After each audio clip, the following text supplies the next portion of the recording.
This is Bloomberg Surveillance with Tom Keene and Paul Sweeney. Why are we upset if we're creating jobs? Inflation's still a thing out there for the everyday consumer. With Lisa Mateo on markets. The economic calendar jam-packed today. And Michael Barr with news. Tensions between the U.S. and China have heated up even more. The best in economics, finance, investment, and international relations. This is Bloomberg Surveillance on Bloomberg Radio. Good morning, everyone. Tom Keene, Paul Sweeney, Lisa Mateo, and Michael Barr. We get started. It's a 4-day work week. We're off Wednesday. Yes, we're off Wednesday. We're going from 4-day to 4-day. I like this trend. Maybe it's a good trend for the summer. The trend right now, let's start with it. The weather, the Washington Post, with a killer wrap-up of what the next 6 days look like. Paul, this isn't funny. What's interesting for June, we're going to get a little warm here. It's actually on the Jersey Shore. It's been a little chilly with the onshore breeze, but it's getting warm this week. Rapidly. We're going to do the next couple of days. We're going to stay on top of that story, and of course, the economic impact as well. We are advantaged with Rob Carolyn, and he will join us here through the week on this really onerous heat wave. There's many hundreds of millions of people affected. Red and green industry, we get started. Dollar stronger. Englander to join us here in a couple moments. I mean, yen really doesn't move, but I'm sorry, I've got a dollar lift, EM weaker. Yeah, I'm looking at it. The DXY index kind of right around 105.5. But again, it looks like this Federal Reserve is going to cut rates. I think the market's just trying to figure out is it September or November or maybe before the Red something Sox further. Sweep the Yankees. Yeah, exactly. We had a little splittage there. Yeah. So we got David Rosenberg joining us at my request at the 8 o'clock hour here to parse out inflation. But there's a lot of Fed speakers, Paul. What do they say after that odd press conference? Yeah. I mean, I just don't.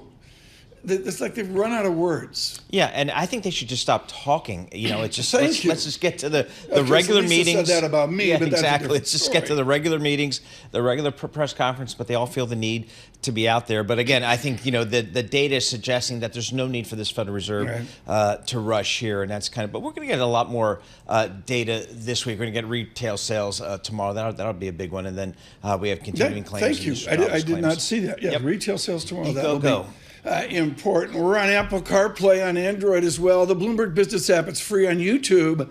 Search and subscribe. Bloomberg Podcasts out on YouTube. We're in the Interactive Brokers studios. Thank you, Interactive Brokers, for your foundational support. Holding up the foundation, our Bloomberg Business Brief, Lisa Mateo. You got it. Good morning. And futures, well, little movement right now. This is ahead of a very light week with a market holiday Wednesday. Like you said, right now we have NASDAQ futures up just 0.1%. Dow futures down 0.1%. We have S&P futures, little change. Paul said it. Retail sales tops this week agenda. That's tomorrow. This week, we'll also see reports on industrial production, housing starts, and home resales. We'll take you over to the bond market. We have the 2-year yield 4.70%. That's little change. The yield on the 10-year 4.24%, and that's up by 1 basis point. Over to commodities, we have spot gold lower, $2,320 an ounce. Brent crude $82 a barrel. WTI crude $78 a barrel. Moving the markets, not much. We have design software maker Autodesk. They're up about 4%. The Wall Street Journal reported activist investor Starboard Value. It's taken a $500 million stake in the company.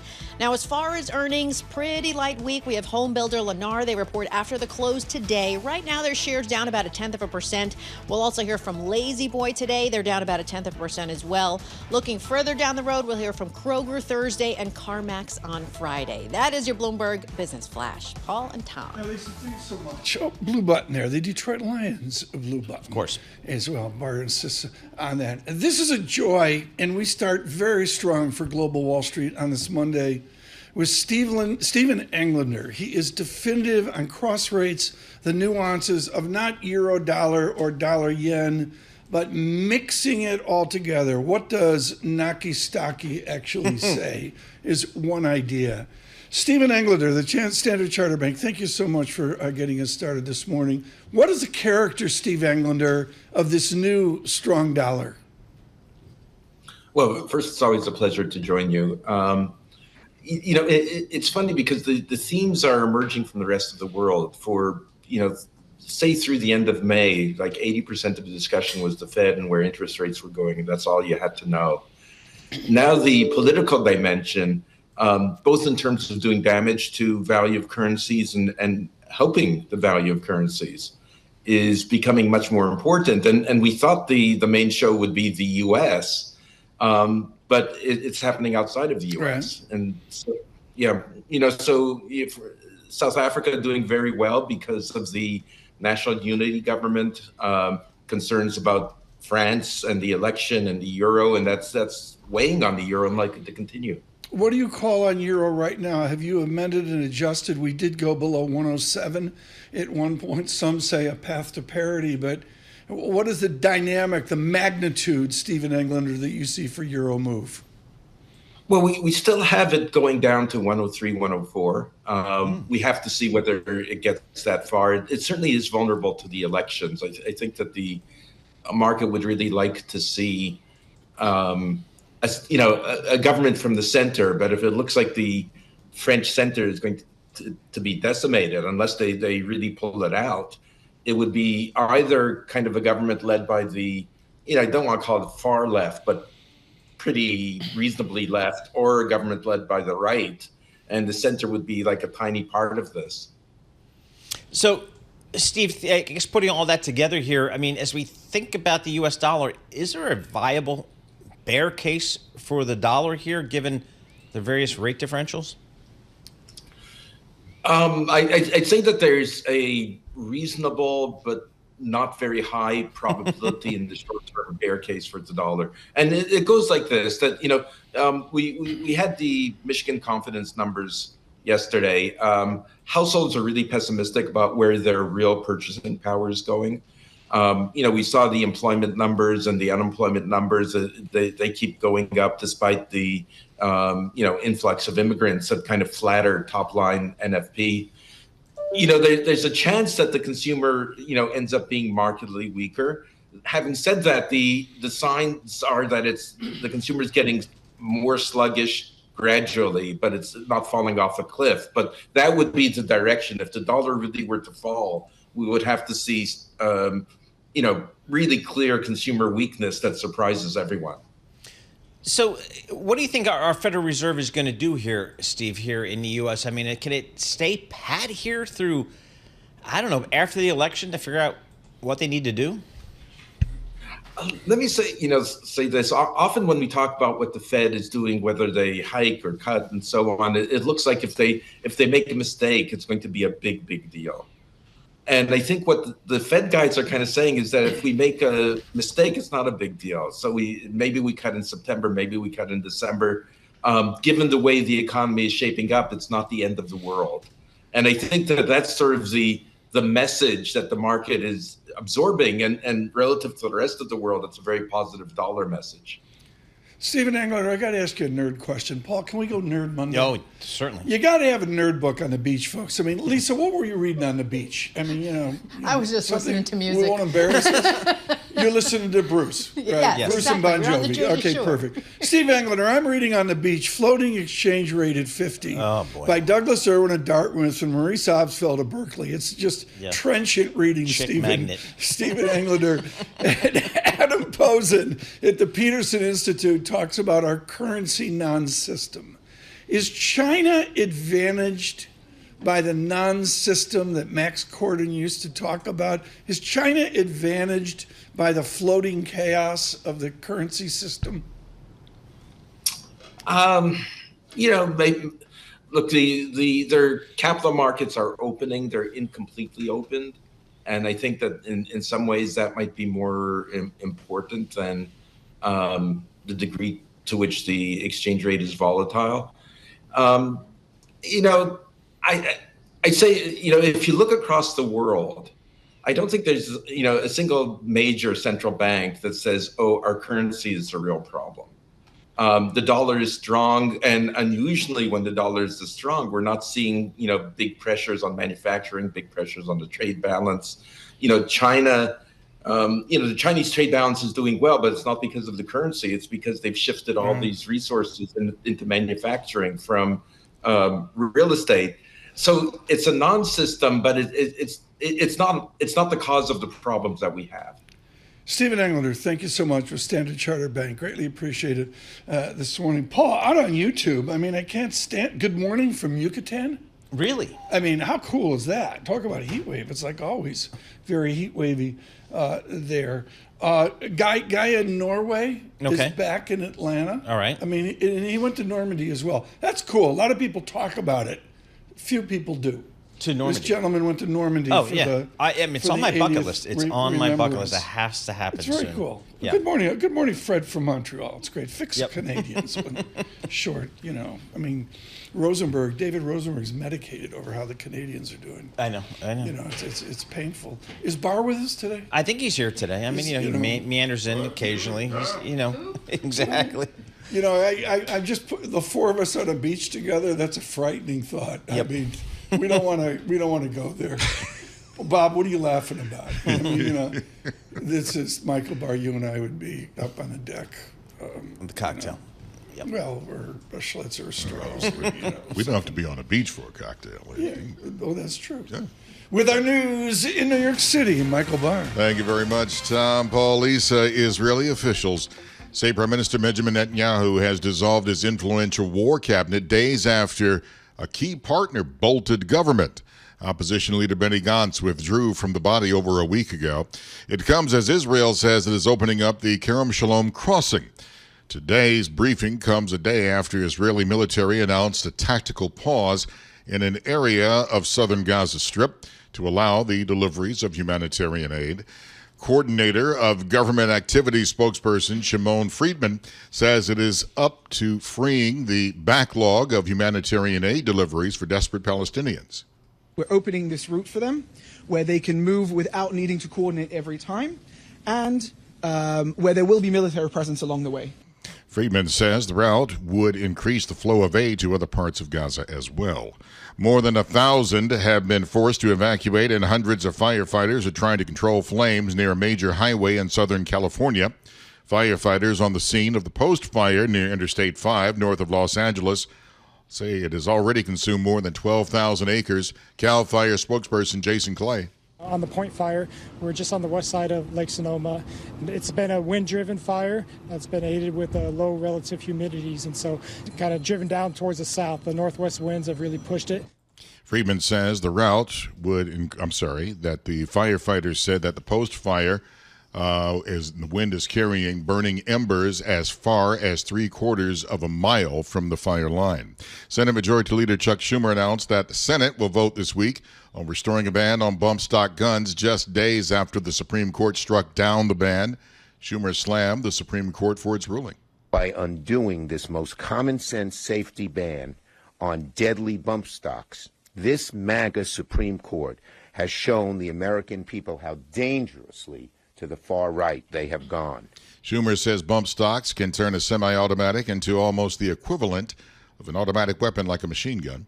Global news 24 hours a day, whenever you want it, with Bloomberg News Now. I'm Michael Barr. This is Bloomberg. Tom, Paul, Lisa. Michael Barr, thanks so much. Paul Sweeney, over the weekend, some important adjustments by equities sell side. Yep. Where people that were, respectfully cautious, I would say they were not bearish, but they were framing out a more cautious path lift. There's no other way to put it. They really reframed out to higher. We're getting above 5,400, 5,500 XPX, and they're catching up with John Stolfus in terms of getting out front. Yeah, exactly. I mean, I'm looking at the SPX. I'm up, nearly 14% year to date here. It's a lot of that performance was in the first quarter, but we had it, so far so good here in the second quarter. Busy week ahead from New York City.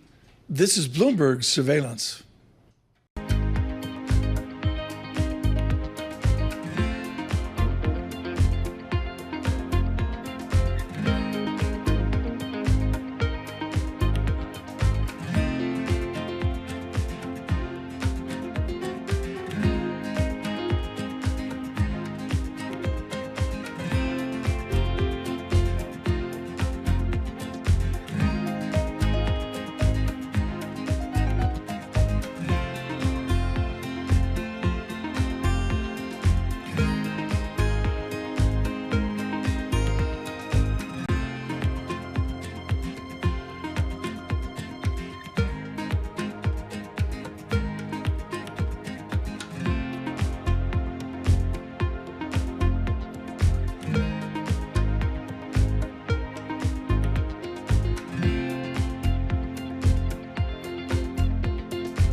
24 hours a day on Bloomberg Radio, Bloomberg Television, and the Bloomberg Business app. This is a Bloomberg Business Flash. And this Bloomberg Business Flash brought to you by Build America Mutual. Insures U.S. municipal bonds that finance essential American infrastructure and provides guaranteed income to improve any portfolio. Be part of the Building America. Invest in BAM insured bonds. All right, futures. We see red and green on the screen. Investors kind of assessing that political volatility in France, elsewhere. Traders also awaiting policy decisions from major central banks this week. Over the weekend, we had the Fed's Neil Kashkari, who told CBS that the central bank can take its time, watch for incoming data before starting to cut interest rates. So let's get to futures. We have NASDAQ futures up about 0.1%, Dow futures down 0.1%, S&P futures little changed.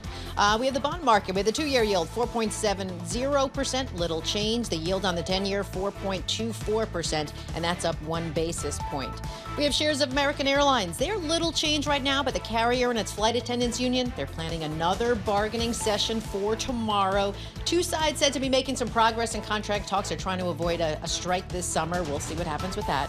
And Bill Gates said he's prepared to put billions of dollars into a nuclear power plant project in Wyoming. TerraPower expects to complete a new reactor in 2030. And Tesla customers who placed their orders for Cybertrucks, well, they're going to have to wait a little bit longer for them. Electric reporting deliveries being held up by a problem with the windshield wiper. Tesla shares are up about 0.1%. There's also a report that the company could be testing out self-driving software in China. Oh, you're kidding. That is your Bloomberg Business Flash. Tom and Paul. Okay, one drove by me the other day. What happens to your car if you or they hit you in a Cybertruck? I don't know. I'll wait for Matt Miller to tell me, but it's an interesting look. Some of the people like them. It is. I've seen it. It's head turning for sure, but it looks like it can do some damage if you run into it. I could see Stephanie Roth in one. Yes. Joining us now from Wolfe Research, really one of the most interesting economists out there, Stephanie Roth, and she brings truly prodigious mathematical abilities. You remind me of Loretta Mester retiring into Cleveland Fed. What does your mathiness do when you commit economics? What makes your economics study different because of your, Buckdell and Columbia world-class mathematics? I mean, these days it's because there's so much seasonality problems in the data. That's been one of the most important things. So you agree with Anna Wong at Bloomberg that there are data problems? Oh, there are data problems in a big way. I mean, look at core PCE. In Q4, it averaged 1.5%, and in Q1, it averaged 4.2%. Inflation was neither. We're running somewhere around 2.5% to 3%. So there's just truly seasonality problems that are working their way through, and I think we learned that last week, and that's what markets is the reacted to. seasonality problems, and when you synthesize the math and the revisions, lead you to a greater disinflation? Yes, and it leads me to believe that the Fed can cut in September. See how she does that? Yep. When you're a math major, you do that. You don't say, yes, Tom. You say, yes, you stupid. So what is Save me, Paul. So Stephanie, is the Fed behind the curve? Do you think should they have been cutting already, given some of the real-time data we see? I mean, could they have cut in July? Maybe, but the inflation data were bad in Q1, and understandably they want to be convinced. So September, I don't think they're in a rush. September is perfectly fine. I think they probably need to be cutting this year, otherwise we might run into some problems similar to what we saw, a couple years ago with some of the regional banks. So, I mean, if I look at the interesting thing here for a lot of investors is it feels like that data we got in the first quarter about inflation, that suggests that inflation was still around. Yet we've got a couple prints after that suggest that maybe not. So I guess it's understandable for the Fed to be waiting. Yeah, it is. And I think, Powell was one of the people who really believed in the seasonals. I think some of the other FOMC members need to be more convinced than perhaps even Powell. But the core PCE number should be something like 0.15 in the next month, and the seasonals go the other way throughout the rest of the year. And OER is a big one. OER, we should see the big next step down in the month of June. We should explain to our audience that OER is real estate. Exactly. Real estate CPI, real estate inflation. Okay, very good. And that's a thing for everybody who's trying to rent an apartment in the city. Retail sales tomorrow. How's the consumer doing? What do you expect to see from retail sales tomorrow?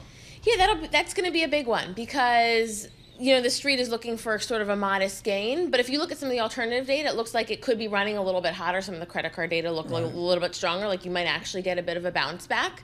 If you net out what we've seen for the bulk of this year, it's been a consumer that's spending, but slower than what we saw last year. which is arguably a good thing. I mean, especially good spending was so strong last year, it was kind of unsustainable. So give me a proportional analysis here. What's your forward view on real GDP, the one everybody follows, but also nominal GDP, real GDP plus the inflation element? What are those two numbers forward? Yeah, so we're looking for something around a 2% real GDP growth, which is kind of historical average. That's a normal trend-like growth. Solid. And then if you add a 2.2% something inflation like that, then you're looking at a 4.2% nominal GDP growth. Well, where's the gloom? I mean, all weekend, Sam Rowe out with a spectacular 6 charts from the different street sources showing, I'm sorry, it's a bull market because actually the economy's pretty good. Yeah. Stephanie, is that safe to say? Yeah, the economy's good, and it's been an impressive rebalancing. We were coming from a place where inflation was running at 9%, and it's come down back to something that's very close to what the Fed's looking at. And now we're looking at inflation to several decimal places. We were in a position where who cared? Is that Bucknell's fault? Where did that come from? Bison. I mean, who cared what inflation was to the second decimal when you were seeing 0.6% month-on-month prints? But now that we're talking about something between 0.1 and 0.3, it matters. No, but you can't. In other times of disinflation, the early 1950s, nobody was looking to 3 decimal points. That's a modern idiocy. That's fair, and I mean there's so much Fed communication, and there's just all of that has changed a lot over the number of years. But now we're in an environment where it matters. Paul was at the beach this weekend studying central limit theorem. Exactly. Take it over. Talk to us about this. The labor market here, because I know the Fed's looking at the labor market, and we're pushing up to 4% unemployment, but still a fully employed economy. How do you think about this U.S. labor market? A lot of it has been driven by immigration, and by that I mean we were coming from a place where the labor market was really tight, and we had a really strong influx of immigration, which is still ongoing, and that helped to rebalance the labor market or add a lot of supply where there wasn't really supply. We don't have that much as strong sort of domestic labor force growth, but now we got it from the outside, and these programs are ongoing until perhaps the next administration, and then it could change a bit. So on a non-farm payrolls, pick a number. What's the immigration plug there? Give our audience scope and scale. When people toss around the phrase immigration, how much of that's in non-farm payrolls? Sure. So when you think about the steady state of payrolls growth, forgetting about immigration, we're talking somewhere, there's domestic growth of 85 to 100,000. That's without sort of strong immigration trends. Immigration trends roughly double that. Double? Roughly double that. So, for example, the Biden administration humanitarian parole programs, which is bringing in people from Mexico and then Cuba, Haiti, Nicaragua, Venezuela, bringing in 75,000 people per month, and they're able to get a work visa within 30 days. So presumably if they're working. This is too important. You're telling me we got a run rate non-farm payrolls of 100,000 a month, and you're willing to pop that up to 180 or 200 based on immigration in America? Yes, that's why this has been such a true kind of rebalancing. Look at this. Torsten Slok, our good friend from Apollo, just out with a note going to the same issue. The foreign-born labor force has grown 11% since February 2020, and the native-born labor force is unchanged over the same period. So the growth in the labor force is entirely driven by immigration. Torsten Slok, and by the way, that data might not even be fully capturing all of the immigration because they're having trouble, especially in the household survey, which is what captures that, all of that. Bob, can we slot Stephanie in near Jobs Day and just tell her people she can't be so mathy? Yes. Because then it's like emotional. This is great. How do kids get so they love statistics? How do we get back to when we were kids and you had to take statistics at gunpoint? And you did it and nobody complained. You just took it. Yeah, that's fair. I mean, I think it's kind of fun. You learn a lot from just digging into the data. That's foundational. Yeah, it totally is. I mean, especially these days where the data are just so funky in the post-COVID I sit at the dining room table and start talking 1 over square root of t, and the kids, they throw vegetables at me. Stephanie Roth, thank you so much. She is with Wolfe Research. Truly brilliant. Loretta Mester on steroids there with the mathematics of it. Really important. There are huge comments there on immigration. We'll probably feature those on Single Best Idea today. It's a really interesting Monday. Your advantage. We have a terrific set of guests coming up later. David Rosenberg from Toronto on your disinflation. From New York City, Bloomberg surveillance.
markets, headlines, and breaking news 24 hours a day on Bloomberg Radio, Bloomberg Television, and the Bloomberg Business app. This is a Bloomberg Business Flash. From the Bloomberg Interactive Broker Studio, I'm Lisa Mateo. Little movement in futures right now. This is as U.S. stock bulls, well, they got even bolder. Goldman boosted its year-end target for the S&P 500 to 5,600. Evercore upped its call to 6,000. Right now, NASDAQ futures up 0.2%. Dow futures down 0.1%. S&P futures are little changed. We have the 2-year yield, 4.71%, little change. The yield on the 10-year, 4.24%. That's up 1 basis point. Commodity spot gold lower, 2,321 an ounce. We have Brent crude $82 a barrel, WTI crude at $78 a barrel. Want to check in with shares of NVIDIA, up another 0.5%. Its recent 10-for-1 stock split still keeping that rally going. It's also getting more price target upgrades on Wall Street. And then we have companies making news, companies like Danone, the French yogurt baby formula maker. It's betting on its medical nutrition unit because it's stepping up investment in nutritional drinks for cancer patients and also the elderly. And investor Bill Gross, he auctioned 100 stamps worth about $18 million. Yeah, it's part of his multi-year liquidation of his vast collection of stamps. There you go. That is your Bloomberg Business Flash, Tom and Paul. I told Bill once, I said, Bill, they ought to make a stamp about you and make it a forever stamp so it was worthless. He was laughing. He has built, this is a guy who literally started out in the mailroom at the Pacific Insurance Company of Newport Beach, in the mailroom, clipping municipal bond coupons, literally. And he built up a stamp collection to die for. Wow. And, you know, I don't, you know, it's like charade where Audrey Hepburn figures out there's a stamp in the kiosks in Paris. You have no idea what I'm talking about. This is a joy. This is what we do here at Surveillance. We put guests back to back. We just had in Stephanie Roth of Wolfe, with prodigious mathematical dynamics. In the same school of thought is Neela Richardson, who has a really important job for the American consumer and for our paychecks at the Automatic Data Processing Company of New Jersey, where she is chief economist. And they have Stephanie Roth into Neela Richardson is what this is all about on a Monday. Neela, I'm just going to cut to the chase. You have a vision into the paycheck like no other economist on the planet. What does ADP see right now? We're seeing that pay growth is indeed slowing, but it's not slowing as fast as it was last year. And if you are a new hire, in fact, if you have changed jobs over the last year, you're still seeing a pay bump that rivals what you saw in January. So we're getting some decline in wages, but it's not a free fall. It's a really slow decline in year-over-year wage growth. I'm going to ask you a political question to get you in trouble with general counsel at ADP. The immigrants, when Stephanie Roth talks about immigration or you talk about immigration, are those legitimate tax-paying jobs where they're getting a check from someone like ADP? If ADP sees them, then they are legitimate because we do the compliance, which is very important for every worker and for all of our more than 1 million businesses across the world. But yes, if we see the data, they are getting a tax record. And that's really important too because these jobs and the distribution of workers have changed dramatically over the past 4 years. Immigration is just one change in the overall distribution of the worker that we're seeing in the data. So, Neela, we just been over the last few weeks seeing college graduations around the country here. What are college graduates doing here in terms of the labor force? Are there opportunities for these kids coming out of college these days? What's that part of the labor market look like? Yeah, the opportunities are there, but they're not as prolific and they're not as easy to get. And that is a change from the last couple of years. We just put out a story in our quarterly report called Today at Work about software developers. Do you know, Paul, that there are fewer software developers employed now than there were in 2018? Really? So for all those computer science majors who have heard about AI and Gen AI and the future of work, and it's all tech-based, there are fewer software developer jobs. Do you have a why? Well, we know a couple of things. It started before the pandemic, so software developer jobs peaked in 2019. We also know that the technology is going to a place where there's a lot of machine learning within it. So it's an industry that's been transformed. If you look at the tech sector, even last year, you saw headline layoffs. If you look at the information sector, you see declines in pay that are stronger than the overall market. So I think this is a industry and occupation in transition. There are other occupations in transition, something we're watching, but it's interesting. You know, a lot of folks just in the last several years, I've heard more discussion of, you don't have to go to college. You don't have to take on all that debt that's associated with college. You can go to a trade school because there's so much demand for those types of people, and the pay is very good. Are you seeing that in your numbers? How are you seeing that?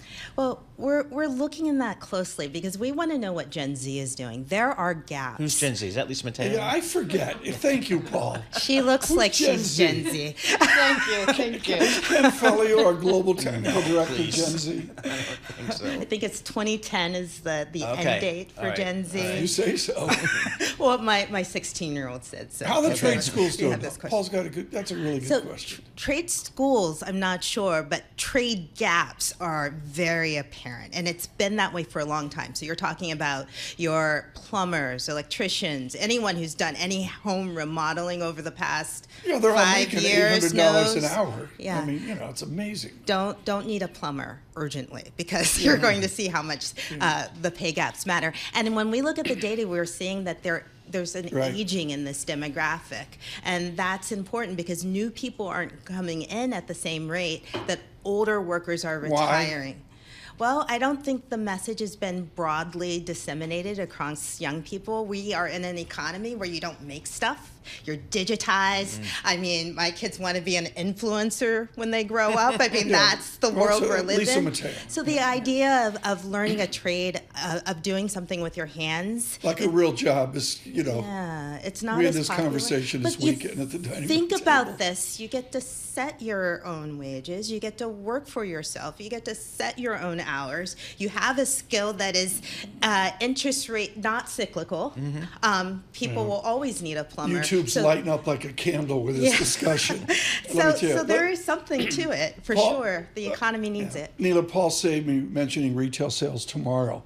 What is the nature of a polarity in retail sales? What does ADP see in terms of the haves retail sales versus the have-nots retail sales? So every question you ask me, just full disclosure, Tom, is going to circle back to the labor market and what we're seeing in the data, because we just put out, again, research showing that there's a widening disparity between top high-end wage earners at the top 25% of the income distribution and the lowest paid workers at the bottom 25%. And that gap has widened 5 percentage points over the past 4 years. What does that mean for retail sales? What we're seeing is that firms are raising prices. One reason for that is because of the pay growth that they're seeing at the low end of the pay distribution, which has been very fast, double digits.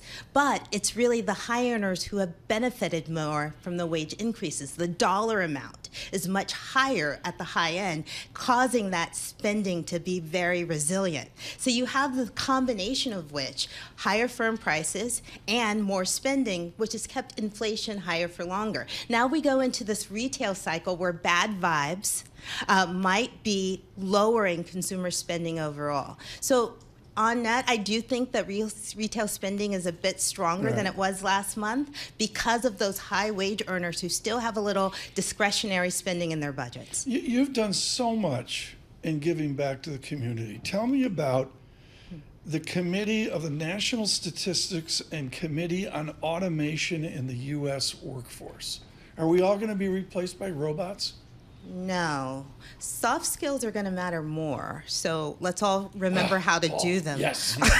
Soft skills don't change, and soft skills are needed when you have an aging demographic. That's going to be an important sector to watch. But I think it's important to get data right. wherever you're looking at data, and private sector data has grown in prominence. It's better recorded and managed than it was, let's say, a decade ago. And there are some large firms who have a very important viewpoint on where this economy is heading. And when you're looking in the context of a data-dependent Fed, data matters, and it matters that we get it right, whether it's coming from public or private sources. Paul, get one more in here. Wage growth, is it uniform throughout the economy, or are some of the folks at the lower end of the pay scale not getting that benefit? Because we hear a lot of concerns, rightfully so, about inflation really hitting some of those folks. What we've seen is that at the bottom end, wage growth has been the highest. So we've seen double-digit pay growth. Highest, okay. But it's highest because the pay was so low to begin with. Okay. So you're talking about maybe $3,000 a year for the lowest paid workers in terms of pay growth. That $3,000 may not add up to filling the tank after taxes, after all the deductions, filling the tank, filling the grocery cart, paying the mortgage, paying the rent. So they're not doing as well as that pay growth would imply. And that's the important factor. That's why people don't feel wealthy even though they've seen pay growth. Neela Richardson, thank you so much for automatic data processing, ADP, their chief economist. Really interesting. Just to have Stephanie Roth and Neela Richardson back to back is what it's about on a Monday to get framed up here for the week. The frame up here, what a shock. The NASDAQ's green. Sure, why not? I mean, why not? Let's go. I mean, one of them's red. Yep. You know, it's amazing. I'm buying tech. You even closed green on Friday. Red and green on the screen right now. The VIX 13.05. A little bit of tension in the weekend. In the 10 o'clock hour, Alex Steele and Paul Sweeney will explain BitDog down $5,000, 65,000 handle on Bitcoin. What happened? I don't know. Maybe we'll get Matt Miller for a guest spot. There it is. The 10-year real yield, 2.05%. With our news in New York City, Michael Barr. Thank you very much, Tom. Paul, Lisa, Israeli officials said today that Prime Minister Benjamin Netanyahu has dissolved the influential war cabinet that was tasked with steering the war in Gaza. The war cabinet was dissolved following the departure of Benny Gantz, an opposition lawmaker who had joined the coalition in the early days of the war. The Israeli military says it is pausing fighting during daytime hours along a route in southern Gaza to free up a backlog of humanitarian aid deliveries for desperate Palestinians. The Army says the daily pause from 8 a.m. to 7 p.m. will continue until further notice. It should allow aid trucks to reach the Israel-controlled Kerem Shalom crossing. IDF spokesperson Daniel Hagari said the blame lies with Hamas for the reduced flow, accusing them of looting. How do we distribute the food without Hamas in the game, taking the food, looting the food, using the food for his military operatives?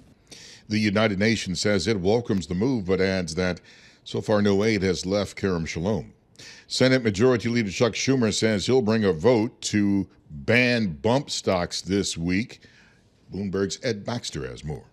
This just days after the Supreme Court invalidated a federal rule that outlawed the devices. By undoing this most common sense safety ban on deadly bump stocks, this MAGA Supreme Court has shown the American people how dangerously to the far right they have gone. And says there is no need for them. It makes it from a regular weapon, a semi-automatic, into almost the equivalent of an automatic weapon, machine gun-like. He says he will call for unanimous consent.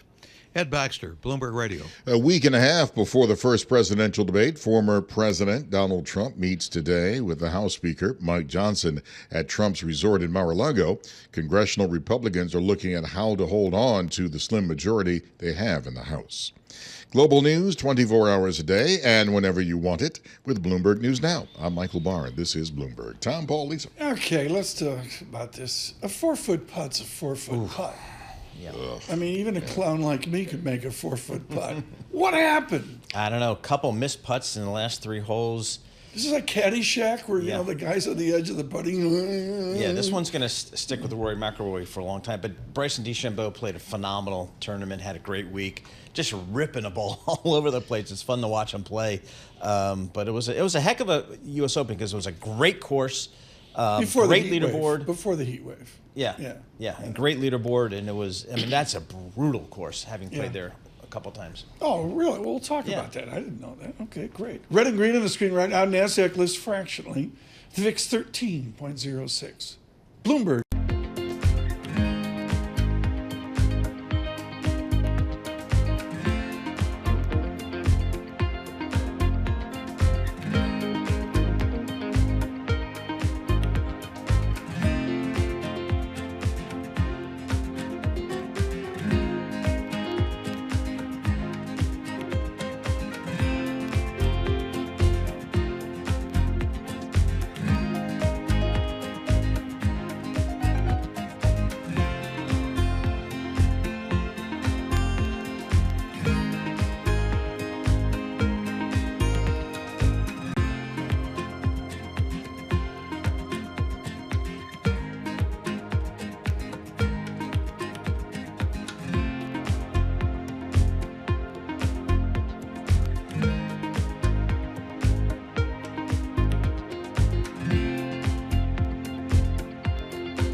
Markets, headlines, and breaking news 24 hours a day on Bloomberg Radio, Bloomberg Television, and the Bloomberg Business app. This is a Bloomberg Business Flash.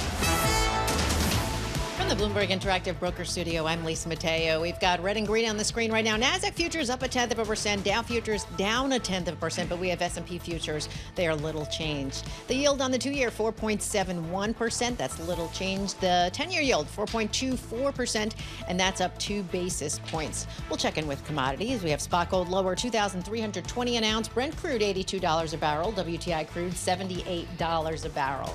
And the AI boom, well, that continues to fuel Broadcom. The company on pace to rise for a 7th session. Shares up more than 3% this morning after announcing it planned to execute that 10-for-1 stock split last week. And software maker MicroStrategy, their shares little change, but it increased its convertible note offering by 40% to $700 million. And that was a day after it announced plans to use the proceeds raised to buy more Bitcoin. And finally, movie theaters. Well, they had their biggest film debut since Barbie. Finally, Pixar's Inside Out 2. That was it. It pulled in $295 million globally, $155 million in the U.S. and Canada. That's your Bloomberg Business Flash. That's a good open. Tom and Paul. I mean, it's a big That's deal. a solid open right there. That's a solid open. And it's an animated film. Yeah, I know. Exactly. Amy Poehler's helping out. I mean, I guess I get it, but isn't it just give people what they want? Right, and they'll come. Exactly. You tell me. No, that's what the It's big numbers, right? Yeah, those are solid numbers right there. They can make money off of those numbers. I mean, Incredibles 2, Lion King remake. Okay. Yeah. Very cool. Yeah. So I mean, it's good for the that whole Pixar Disney thing. It's a Disney thing, Pixar. Yes. Yep. Yeah, Pixar was just on the cover of Bloomberg Business Week. Oh, of course. Oh, congratulations. I got a 295 number here in Wikipedia. I mean, Lisa's got a better number than that. Paul, Paramount, there's a heat wave. Why don't they solve this in the heat wave? What are they waiting for? Don't know. There just aren't any credible bidders out there, Tom. So you lower the price. That's how the real world works. Yeah, I think I think we are at that point now where it's just going to be, I'll take any bid that comes across the transom right here. Now, a look at the front pages. What's making news around the world? Your daily roundup of today's headlines from major publications. Massive email. She was in Atlanta. They're like, are you kidding me? Where are the newspapers? Have them do it. Yep. From the deep south. Your front pages.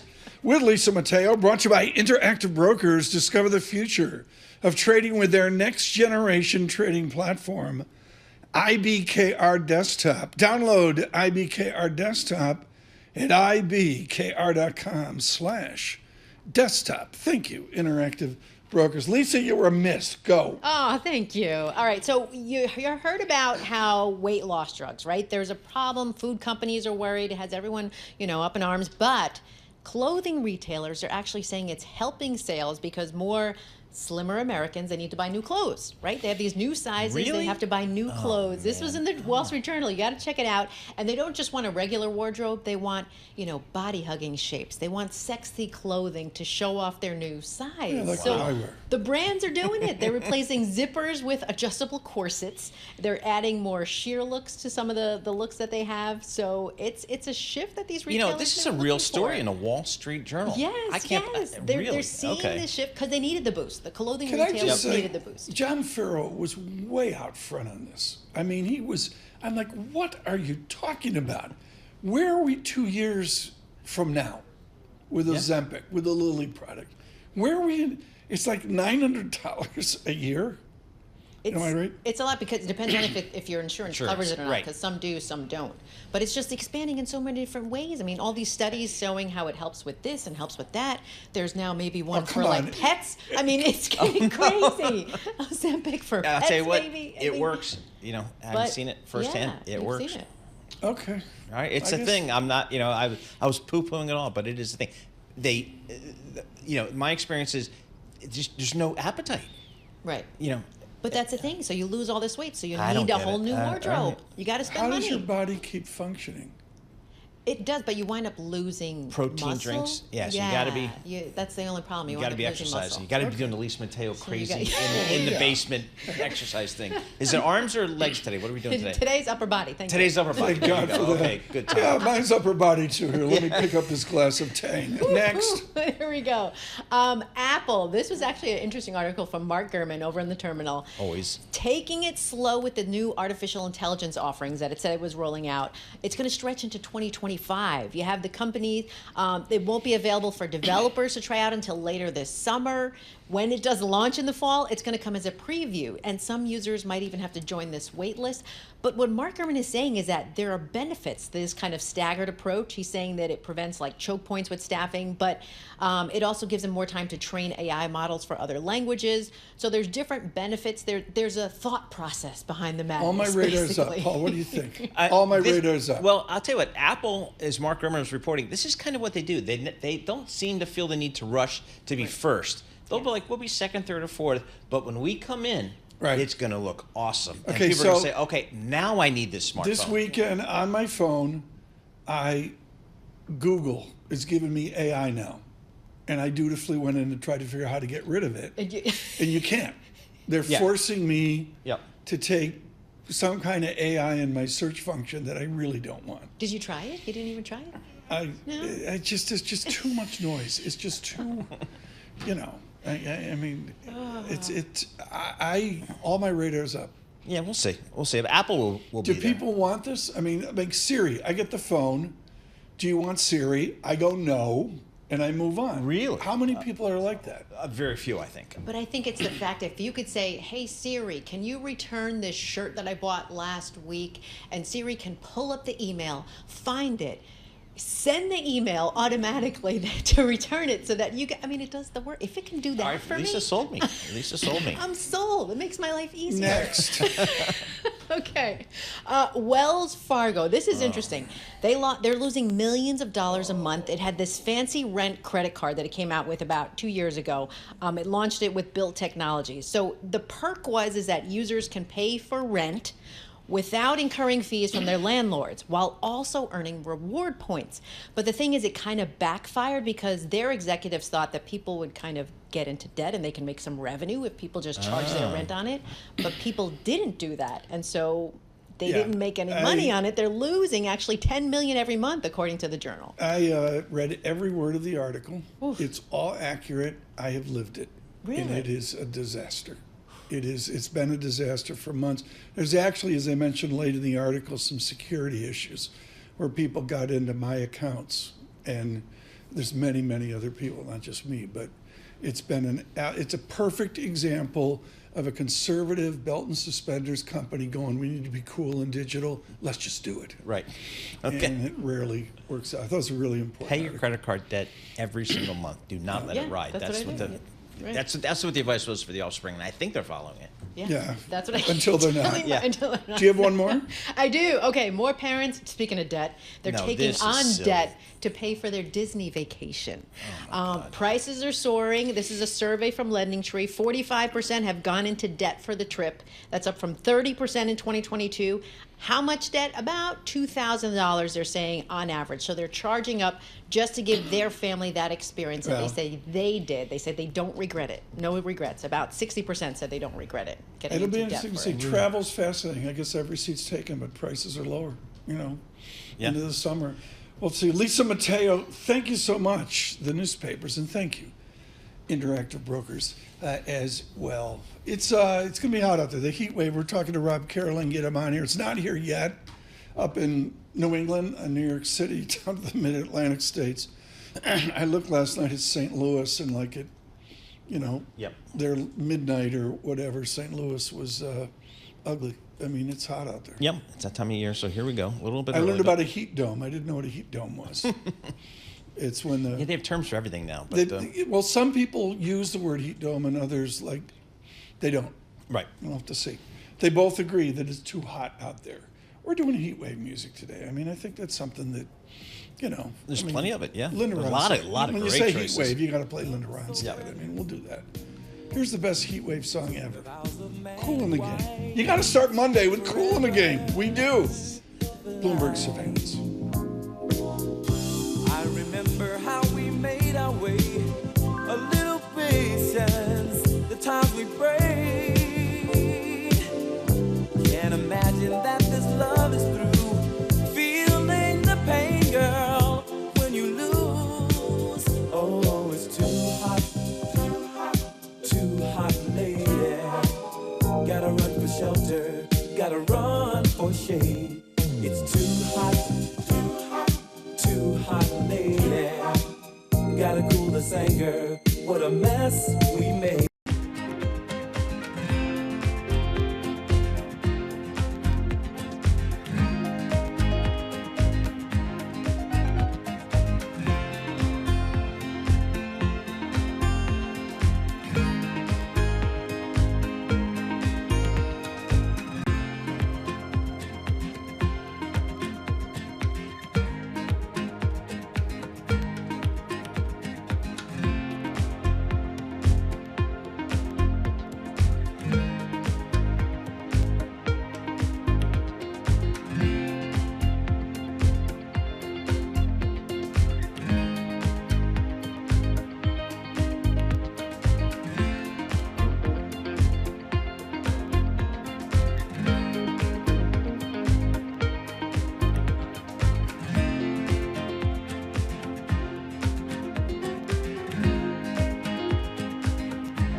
This is Bloomberg Surveillance with Tom Keene and Paul Sweeney. We're addicted to the parlor game, the Fed, the monetary ballet. Where do you see opportunities in a fixed income space here in 24? With Lisa Mateo on markets. AI affecting demand for cloud computing. And Michael Barr with news. Another legal setback for Donald Trump, this time across the pond. The best in economics, finance, investment, and international relations. This is Bloomberg Surveillance on Bloomberg Radio.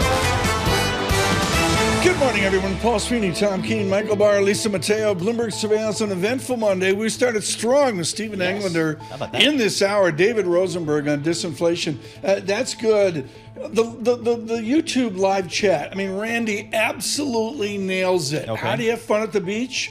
Here's my favorite beach tip. Have friends with boats. Yes, exactly. Good call there. Just absolutely, Randy. You don't want to own a boat, Tom. You want to have friends that own the boat. Right. I'll bring the bottle of gin or whatever. Right. Randy, I can't top it. I mean, that's absolutely great. We got a great set of conversation to frame out the week for you on economics, on finance, and on this bull market investment. I've got the green on the screen, red and green right now, but the NASDAQ up constructively. Dollar resiliency and strength as well. We Segui, Lisa, help me here. This is great. We have tours through our Bloomberg headquarters. And you get into something from Baltimore, Maryland, and I thought it was, David Rubenstein with Orioles tickets. Yep. Wrong. Good morning, Roland Park Country School.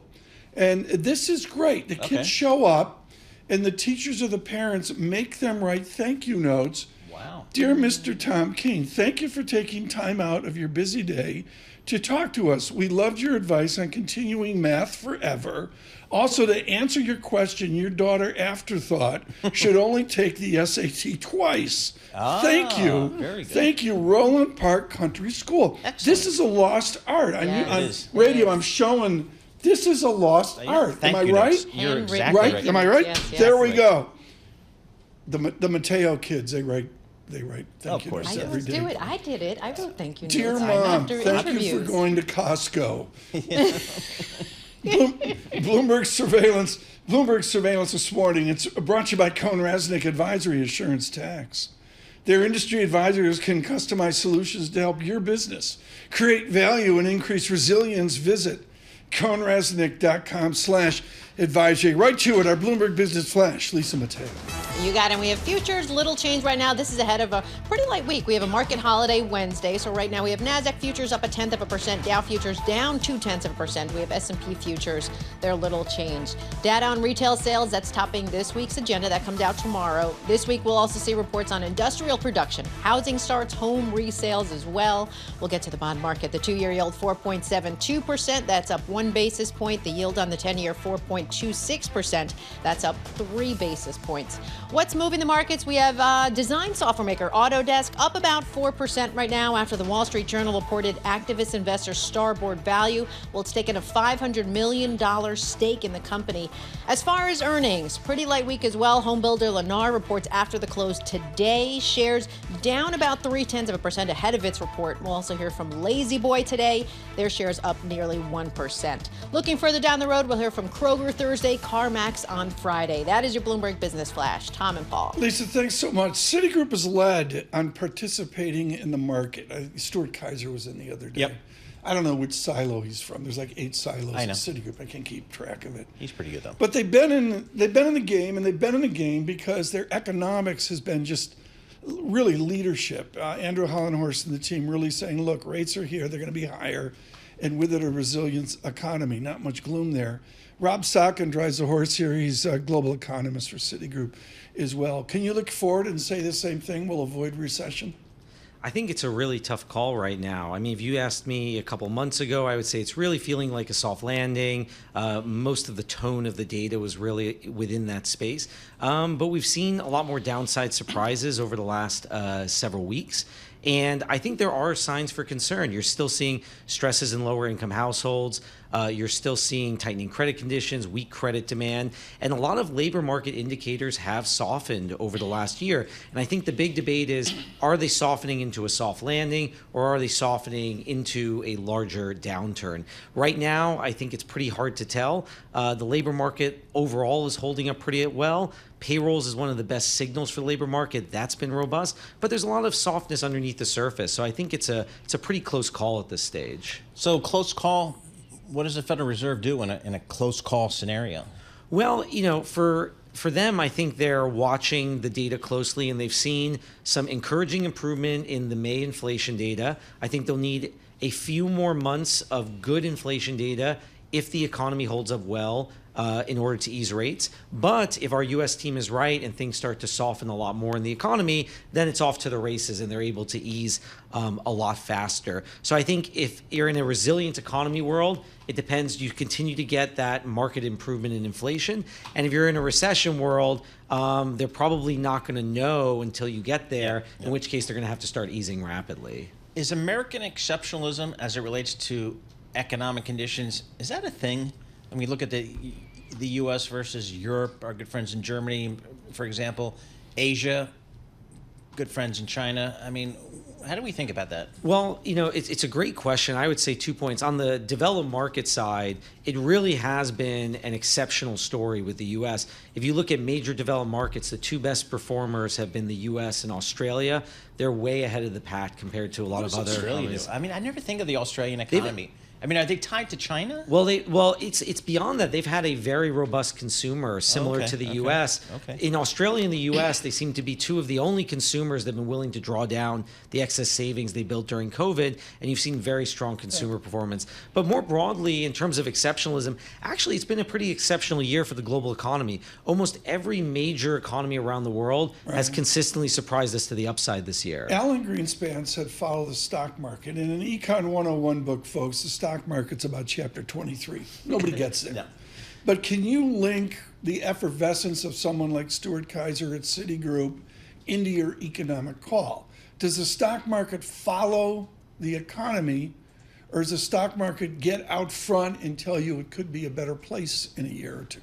I think it's a great indicator to watch because, as you said, Econ 101, stock market's supposed to be forward-looking. And I think what you're getting from the stock market in general is they are seeing that economic resilience story. So they are more in the camp that the U.S. is going to be in a soft landing. And then the question becomes, well, how fast does the Fed ease rates in that environment? And so obviously watching inflation data closely and get a lot of gyrations there. So, and you've got some, as Paul mentioned, you've wandered into the Eccles building and probably had lunch at the big table there in the room. The answer, Rob Sotkin, is now they have to come out with all sorts of speeches after this press conference. What do they say? Yeah. How do they editorialize off of what we observed the other day? Yeah, absolutely. And I think what we're having two challenges. One, there's always a lot of Fed communication to begin with, much more so than a lot of other central banks. But on top of that, you're having a Federal Reserve that is extremely data dependent, and markets are having a hard time interpreting how they're interpreting each move in the data. And so I think following that press conference, you heard Chair Powell not be too worked up, in my view, about the rise in the unemployment rate, some of the softer labor market indicators, maybe leaning more on the resilience that we've seen, and also encouraged, but not too encouraged, by the improvement we've seen in inflation. So I'm very much expecting a similar message out of these speakers, but it's tough. I mean, I think as you get later in the cycle, you would expect more disagreement among speakers. And actually, I've been surprised by the lack of disagreement, relatively speaking, among these speakers, that for the most part, they kind of stick to their book. How unusual is it for the Fed not to be leading in terms of interest rates moves? We've had the European Central Bank move, the Bank of Canada. I mean, is the Fed supposed to be leading, or it doesn't really matter? It's extremely unusual. And earlier this year, we were thinking, well, these central banks are probably going to move more closely together. The Fed usually leads. And we already saw the ECB move before the Fed, the Bank of Canada. I think what we're seeing in this environment is a lot of the pressure these central banks are seeing are domestically driven on the services side of the economy. So they're willing to move ahead of the Fed if they need to, but they would prefer to move in synchrony. So I think if you're in a higher for longer Fed world, I think these central banks are going to have a harder time diverging from the Fed as we get later into these easing cycles. Rob Sotkin, thank you so much for Citigroup this morning on global economics and always American economics as well. The NASDAQ rises, Dow a little bit negative, flat on the Standard & Poor's 500. With our news in New York City, Michael Barr. Thank you very much, Tom, Paul, Lisa. Former President Donald Trump meets today with the House Speaker, Mike Johnson, at Trump's resort in Mar-a-Lago. This meeting comes not only as Donald Trump tries to win back the White House, but as House Republicans try to maintain the majority in the U.S. House, with both sides seeking to help each other. Bloomberg's Laura Davison. There's a couple things that House Republicans want is they want to make sure that there's not a lot of drama in some of these races. Back in 22 and in 2020, Donald Trump put his thumb on the scale for several key Republican races. And there's a lot of sort of conventional thinking among Republicans that he chose poorly and caused the Republicans to not be able to gain a majority. So they're trying to make sure that everyone's on the same page and there's the same message of unity that Donald Trump talked about when he was on Capitol Hill last week. Bloomberg's Laura Davison. Israeli Prime Minister Benjamin Netanyahu has dissolved the influential war cabinet that was tasked with steering the war in Gaza. The war cabinet was dissolved following the departure of opposition lawmaker Benny Gantz, who had joined the coalition in the early days of the war.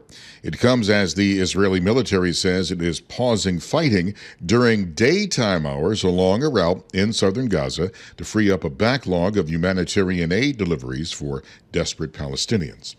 Fire season in Sonoma County, California is wasting no time in getting started in the state's north. Red flag conditions were reported Sunday, sending CAL FIRE into action where they're chasing wind-driven flames. Patrick Pickett was leaving behind his home as evacuations take place all around him. He looked back at his property as he was leaving. All of our neighbors on West Dry Creek have been evacuated, and it's heartbreaking. It's been really hard. Firefighters expect crews to be busy well into today. Global news 24 hours a day and whenever you want it with Bloomberg News Now. I'm Michael Barr, and this is Bloomberg. Tom, Paul, Lisa. Michael Barr, thanks so much. Appreciate it. Thought of Paul Sweeney this weekend. I was working. He wasn't. Heather Gillers with a really important article in the Wall Street Journal. Pensions piled into private equity. Now they can't get out. You've been screaming this for 2 years. This is serious stuff. There hasn't been a lot of activity in terms of monetizing some of these investments in private equity. Typically, private equity likes to make an investment of 5 years, 6 years, 7 years. That's kind of I agree. It's a like lot 7 of these years, things. And now it's okay. Now what? Now there's a lot of big deals that are 10 years. And your limited partners, I like a little liquidity, please. I mean, can you sell this stake? Can you IPO it? Can you do something? But we've had a market, Tom, where there really hasn't been a lot of M&A activity, not a lot of IPO activity. So it just hasn't been a way to monetize it. Why so it's a would challenge. you, if you have, and they got a great chart in there, blah, blah, blah. It doesn't work on radio. But the bottom line is liquidity has a value. I learned that, CFA level 8 or whatever. There's a certain value to liquidity. I don't see it in private equity. Well, it's really just been the last 4 or 5 years, Tom, where we've had these interest rates surge, and that's really put a clamp down on activity. But prior to that, you look at some of these university endowments, they've got 30, 40% of their endowment. Exactly. Alternatives. Whoa. What happens? Well, you have to mark to market. And, some of these things are going to have to be marked down pretty significantly, particularly if you have any real estate exposure. But so we'll have to see. But again, it's just been, you get those high returns from private equity. One of the risks is you don't have a lot of liquidity, so you just got to wait. To me, it's a huge story coming up. Not even like this year, but 2025 is, your attention in a number of minutes in this 8 o'clock hour. David Rosenberg, good morning.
Markets, headlines, and breaking news 24 hours a day on Bloomberg Radio, Bloomberg Television, and the Bloomberg Business app. This is a Bloomberg Business Flash.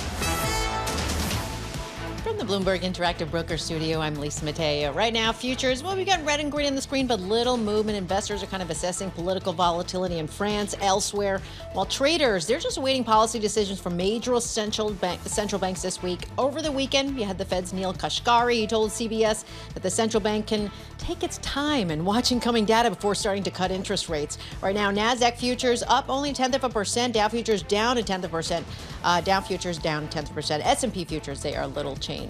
We have the 2-year yield, 4.72%. That's up 2 basis points. The yield on the 10-year, 4.26%, and that's up 3 basis points. Shares of American Airlines down about 0.2%. The carrier, its flight attendants union, they're planning another bargaining session for tomorrow to try and avoid a strike this summer. Bill Gates said he's prepared to put billions into a nuclear power plant project in Wyoming. TerraPower will expect to complete the new reactor in 2030. And sources say Tesla, well, it's been granted approval to test its advanced driver assistance system on some streets in Shanghai. Tesla shares, they're down about 0.3%. There was also that report that Cybertruck deliveries have been delayed because of issues with windshield wipers. That is your Bloomberg Business Flash. Tom and Paul. Lisa, thanks so much. Paul, the topsy-turvy week, and we're going to get Rob Carolyn, and not today, but, we'll get him in here. Yep. The tippy top of Maine, above Quebec City. I didn't know that. I didn't know that either. And not off the water like where FDR used to go way up almost to Quebec, but potato country. There's Fort Kent where you go across the border. Okay.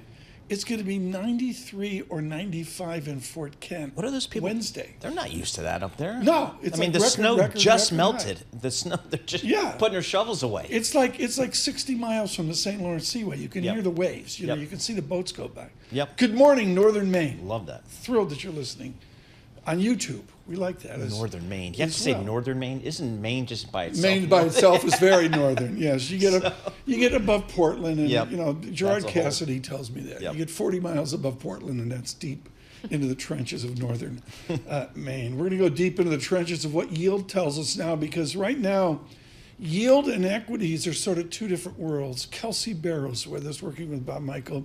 She's got a fancy title, Executive Director of Fixed Income. She translates Michael's Greek and Latin. Kelsey, why does the bond market seem so different, so range-bound as compared to the equity market?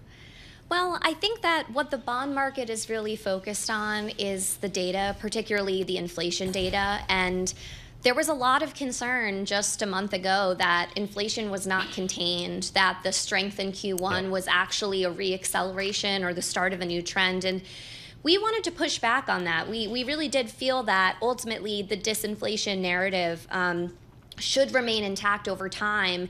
And the last two inflation prints are very important for keeping the soft landing alive, keeping rate cuts alive later in the year. Also keeping alive the idea that fixed income can be a successful hedge for risk positions that only works if inflation is under control. And so I think most important over the last week, it wasn't the Fed's dot plots, it wasn't all this Fed speak, it was the data, it was the fact that there is still signs that inflation is coming down. So I look at the labor market, for example, and I see, I don't know, it's 3.8, 3.9, 4%, we're somewhere, but it still feels like fully employed labor market. If that's the case, the Fed can't do anything right now, can it? Well, I think that they view it as the policy rate is already very restrictive. And if inflation comes down enough, then they can fine-tune policy to keep the labor market as strong and as resilient as it currently stands. But I think that they're also very attentive of the fact that the labor market moves in very nonlinear ways. And there's a risk that over time, the softening in the labor market turns into something more challenging. And I don't think we're there yet, but that is our debate right now. We had our investment quarterly last week, all of our senior investors. We got together actually at our Columbus office. And Columbus? Yes. Ohio. Nice. Yes. What are you guys doing in Columbus, Ohio? We have a lot of our investors. Yes, big office there. I didn't know that. Okay. So we go there at least once a year. Okay. And so at that meeting, the debate was over the labor market. So what do you have? You have on one hand, I would call magnificent strength in payrolls, right? Strong payrolls, low jobless claims. And then on the other hand, you have this very sneaky weakness in some of the labor market data, particularly the household survey.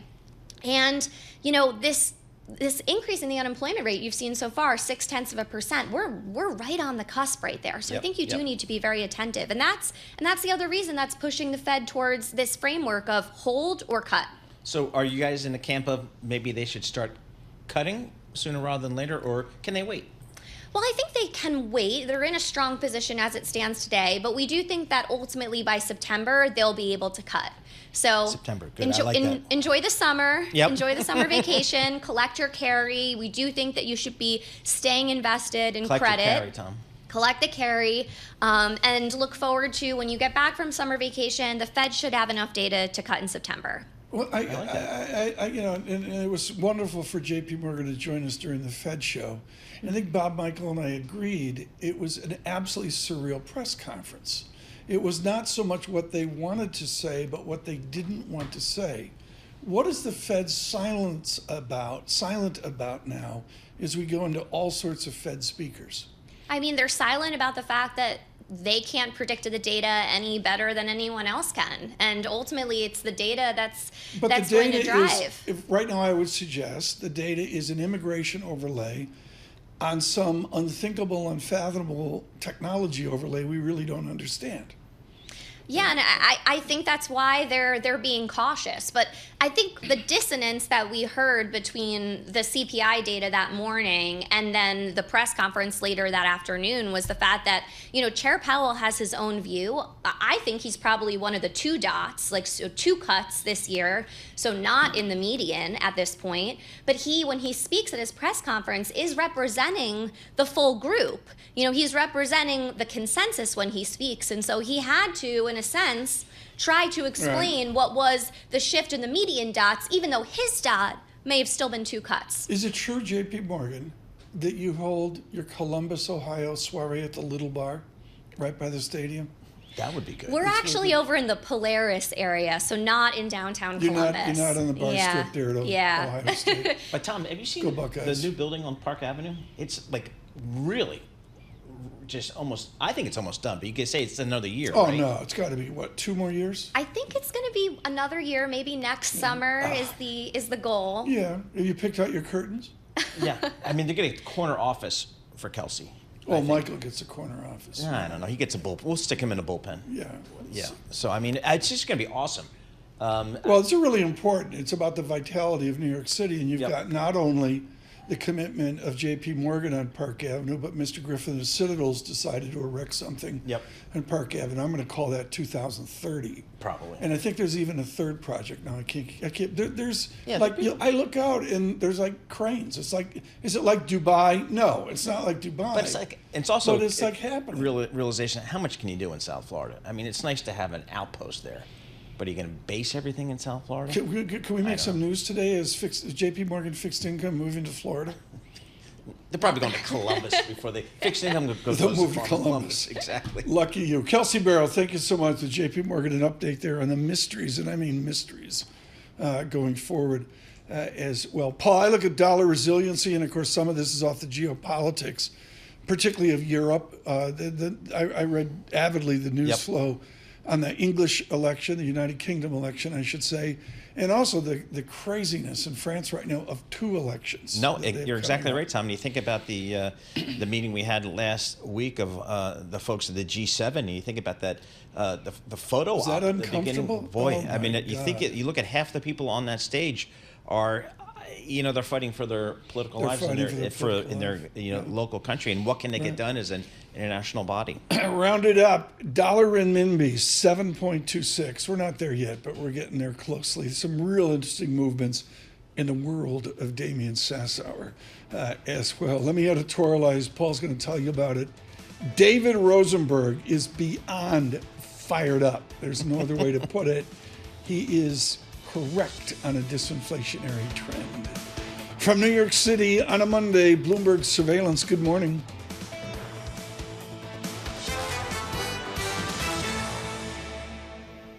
All right, as Tom mentioned, David Rosenberg, founder and president of Rosenberg Research. He's going to join us, as will Tony Crescenzi, PIMCO executive vice president. He's going to be in studio. How about that? People coming out of the woodwork today, coming into our Bloomberg studio. How good is that?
Rosenberg Research and Associates, plus Tony Crescenzi, PIMCO Executive VP. He's going to be in studio. So we got a lot coming up here as we shape out this market. Markets, headlines, and breaking news 24 hours a day on Bloomberg Radio, Bloomberg Television, and the Bloomberg Business app. This is a Bloomberg Business Flash. From the Bloomberg Interactive Broker Studio, I'm Lisa Mateo. We have little movement in futures as U.S. stock bulls. Well, they got even bolder. Goldman boosted its year-end target for the S&P 500 to 5,600. Evercore upped its call to 6,000. Right now, NASDAQ futures up about 0.1%, 28 points. We have Dow futures down 0.2%, 89 points. S&P futures little change, down about 2 points. We'll head over to the two-year yield, 4.73%. That's down up 2 basis points. We have the 10-year yield, 4.26%, and that's up 4 basis points. We'll check in with shares of NVIDIA. They're up another 1%. Its recent 10-for-1 stock split, well, it's keeping that rally going. And then we have companies making news like Danone, the French yogurt baby formula maker. It's betting its medical nutrition unit by stepping up that investment in nutritional drinks for cancer patients and also the elderly on top of it. And when it comes to popular apps, Uber Eats actually had the biggest weekly increase in app downloads among food and grocery delivery services in the UK and the US. That's according to Bloomberg analysis of data from Apptopia. Grubhub had the biggest drop, so Uber Eats apparently the most popular. That is your Bloomberg Business Flash. Tom and Paul. I don't allow my kids to do use that? that. No, I cut off my youngest Are credit you card kidding? over the weekend. Cut off, shut Cruel off and for 3 days. unusual punishment. Yes, I mean, because we have this thing, no Uber Eats, DoorDash, any of that garbage. So I can use you as an example when I. Yes, he was cut off for 3 days. It's so much more I expensive. forgot to turn it back on, but That's outrageous. It's outrageous. I mean, a $15 like food order becomes $25 or $30. Yes. Yeah. Yes. Speaking of nutrition, yes, out on YouTube, folks, for those of you on radio on Apple CarPlay worldwide, there's a camera that shows us on the break. I'm sort of sitting here like a potato. Lisa's very active. Thank you out on YouTube for notice. Lisa coming back with a healthy breakfast, no doubt. Pray tell, what are we quaffing this morning? This morning we have some oatmeal with some protein powder, chia seeds, and peanut butter powder. Do you want to show off this new bottle that we got? They love this. A fan set and I in? have to, of course, Is there a wash side it of down. bacon? No, no bacon. Okay. But I have to wash it down with my fancy new TK bottle. Wow. That is the original triple leveraged all cash fund. That's a Yeti. Thank you. Wow, that's The very Yeti. nice. Somebody with the sent that in. initials. Thank you. That is It came very full nice. of tang. I was doing it again. Lisa Didn't threw come with a out the little extra. tang, I should say. But I'm glad Very somebody. fancy. I'm glad somebody here has some nutrition. Yes. Is going to say. No Egg the McMuffin over least. there, that's for sure. We need to dive into this, and we're going to get him on many times here as we dive into the summer. David Rosenberg owns the study of inflation. He was literally iconic at Merrill Lynch in parsing inflation. Frankly, folks, he invented it. He did it before anybody, and it's good to have him on when he's right, which is we've got a new disinflationary tendency. How extensive, David Rosenberg, can our disinflation be? Well, I think that the disinflation momentum, which has restored itself after some of the earlier distortions, is going to surprise a lot of the what I call inflation phobes. I think we're going to finish the year very close to 2% on headline inflation.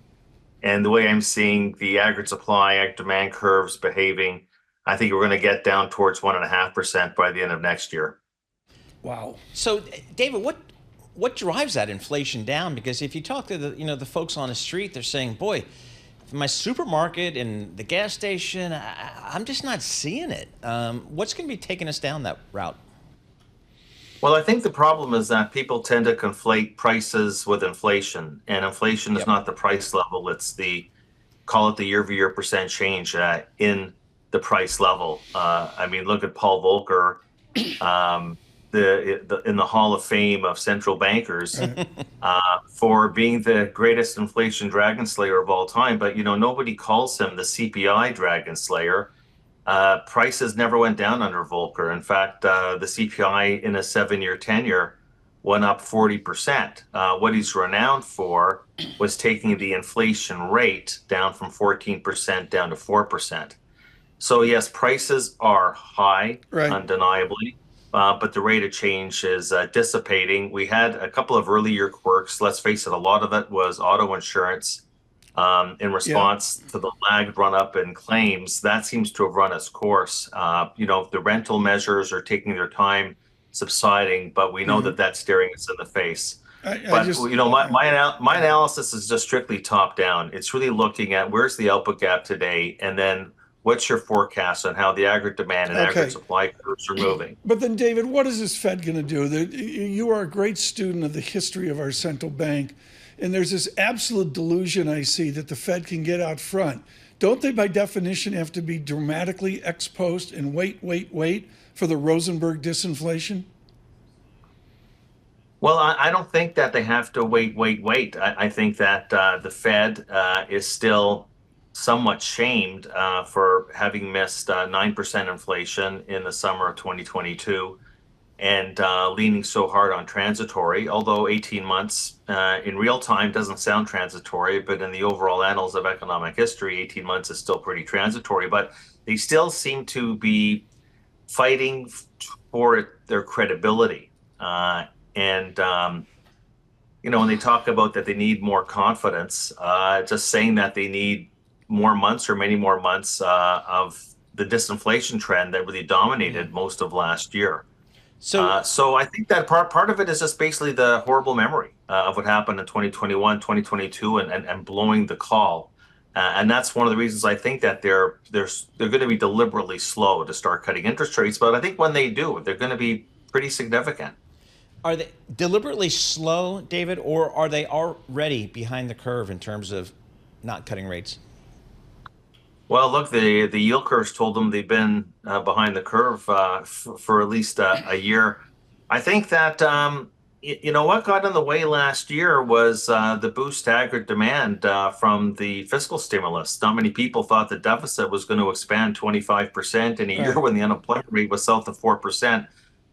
So, I think that was part of it, was the fiscal stimulus. And I think nobody at the Fed was expecting that every penny and then some of the excess savings file was going to be used to stimulate, consumer expenditures. But that did happen, all in the rearview mirror.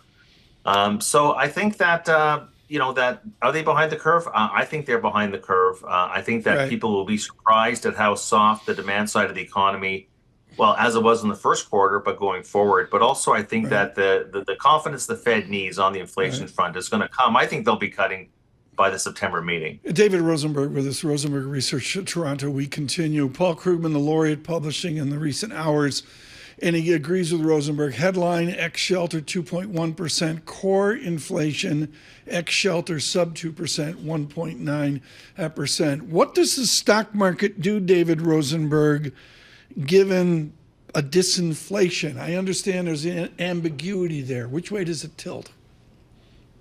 Well, Tom, when you're asking me about the stock market today, you might as well just ask me about what's NVIDIA going to do. It's NVIDIA, Microsoft, Apple, you could argue that when investors are pricing in for NVIDIA, which is a long-term accelerating growth profile, that's nothing to do with the contours of the business cycle. But I mean, come on, we have three stocks that account for 20% of the S&P 500. Half the stock market is actually languishing below the 50-day moving average. And look at what the small caps are doing. And you look at the widening divergences in the stock market. It's really quite impressive. But you're just looking at NASDAQ and the S&P 500. I guess that it has nothing to do with anything. That basically maybe NVIDIA will just be Jack and the Beanstalk, right? And is impervious to the business cycle. But that, if you're talking to me about what mega cap tech stocks would do in a disinflation environment and in a lower rate environment, well, considering that they're the longest duration stocks in the stock market and they have command the biggest market share, maybe the major averages, maybe outside the Dow, because they don't have those constituents, continue to go up. But it's not giving you any sort of real economic signal. Okay, but Paul, what's important here, Rosenberg harkens back to the concentration of the Canadian stock market, which used to be Canadian Pacific, Toronto Dominion Bank, and Molson Golden. Peter Lloyd was my stockbroker years ago, and he said Molson Golden is one of the big three of equities in Canada. Absolutely. I'm right there with him on that. No problem. So, David, how do we think about, the earnings power of some of these, of the S&P 500 here? It seems like the earnings have been pretty solid. I mean, I'm not sure what that's telling us about this economy here. Well, everybody says it's an earnings-driven market. But what are earnings up over the past year? 6%, right? And the S&P 500 is up more like 30%. So, if we had the stock market up 6%, earnings up 6%, I'd say 100% earnings-driven market. But it's been principally a multiple-driven market. And that's just a sign of what? Animal spirits, momentum, psychology, sentiment. These are important things that go into the stock market. But I would say that earnings have been okay. They certainly don't justify the level of the market price that we have right now. But of course, when you have the major mega growth tech stocks pricing in a future of 5 years of huge double-digit growth, and in fact, with NVIDIA, more like triple-digit, well, you're going to get this market action. But last October, the Ford multiple was even lofty then. It was sitting at 18. Today, it's 21, 3-point multiple expansion. And that's without the benefit of the Fed doing anything. So a lot of this is just basically classic John Maynard Keynes' animal spirits and a tremendous level of confidence over the future. But to tell me in the here and now that this is earnings driven, really it's been one part earnings and it's been 5-part multiple expansion. So are those big tech, Magnificent Seven, or however many names are in that group today, are they, should investors be getting out of them, lightening up on them, hedging them? I would. That's what I would recommend. But we're talking about tremendous emotions that always grip the stock market, which is fear and greed, and everybody always thinking they can get out of the top. I'm a big fan, not just of diversification. Well, that's been thrown out of the waste paper basket. But I've been saying that what is wrong with rebalancing the portfolio? But I'm finding that so many investors now have fallen in love with their stocks. My motto is fall in love with your partner, not your portfolio. Oh, listen, Dr. David giving us some advice there. Thank you so much. David, I got one final question. Mr. Trudeau at G7 looked as lost as all the rest of them. What's the political calendar in your Canada? When is there an election to determine the path of a beleaguered Canada? Well, October of next year is the election date for Canada. And right now the polls are showing that the Conservatives are going to win a landslide majority. And every poll is saying the same thing. So chances that we'll have a new prime minister just over a year from now. Maybe Justin Trudeau could become GM of the Montreal Canadiens. That'll fix him. David Rosenberg, thank you so much for the Rosenberg Research. Always good to speak to, but particularly when disinflation clicks in, some nuance there and wisdom. I think what Professor Krugman talked about, the housing market's nuts. It's nuts. Yeah. Maybe we're colored, but there's just no supply out there. So when something comes up with the market, it just goes, people go crazy for it. And there's a lot of cash. People are just taking NVIDIA and trading it in and buying, Yeah. It's, again, if you're long assets, whether it's stocks, bonds, real estate, you're generally in good shape in this economy. Even with higher interest rates, you're getting higher interest income on your savings. But if you're those that don't have those types of assets on their personal balance sheet, at the lower end of the economic spectrum, inflation is so much a bigger part of your day-to-day economics, and that's what I think we're hearing from folks, and that's what we're seeing in the data. Yeah, we see it, and of course a lot of people talk about Walmart getting a new kind of customer looking for bargains as well, and other places like Walmart, I should say. Red and green on the screen. This is a Monday churn to the market into the heat wave. Dollar stronger, that's important. Yen 157.90 bears careful watching as well. Euro, a lot of different opinions. Thank you, Stephen Engler, for joining. Audrey Child-Friedman to be this well on dollar. And on euro, 107.11 on the euro. Gold, Paul mentioning 23.34. Brent crude rounded up $83 a barrel. This is Bloomberg Surveillance.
Markets, headlines, and breaking news 24 hours a day on Bloomberg Radio, Bloomberg Television, and the Bloomberg Business app. This is a Bloomberg Business Flash.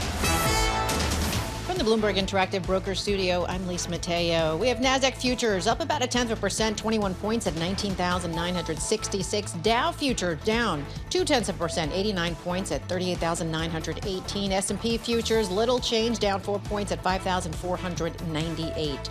Over to the bond market, the 2-year yield 4.73%. That's up 2 basis points. The yield on the 10-year 4.27%, and that's up 4 basis points. We'll check in with commodities. We have spot gold lower, $2,320 an ounce. Brent crude, $83 a barrel. We have WTI crude at $78 a barrel.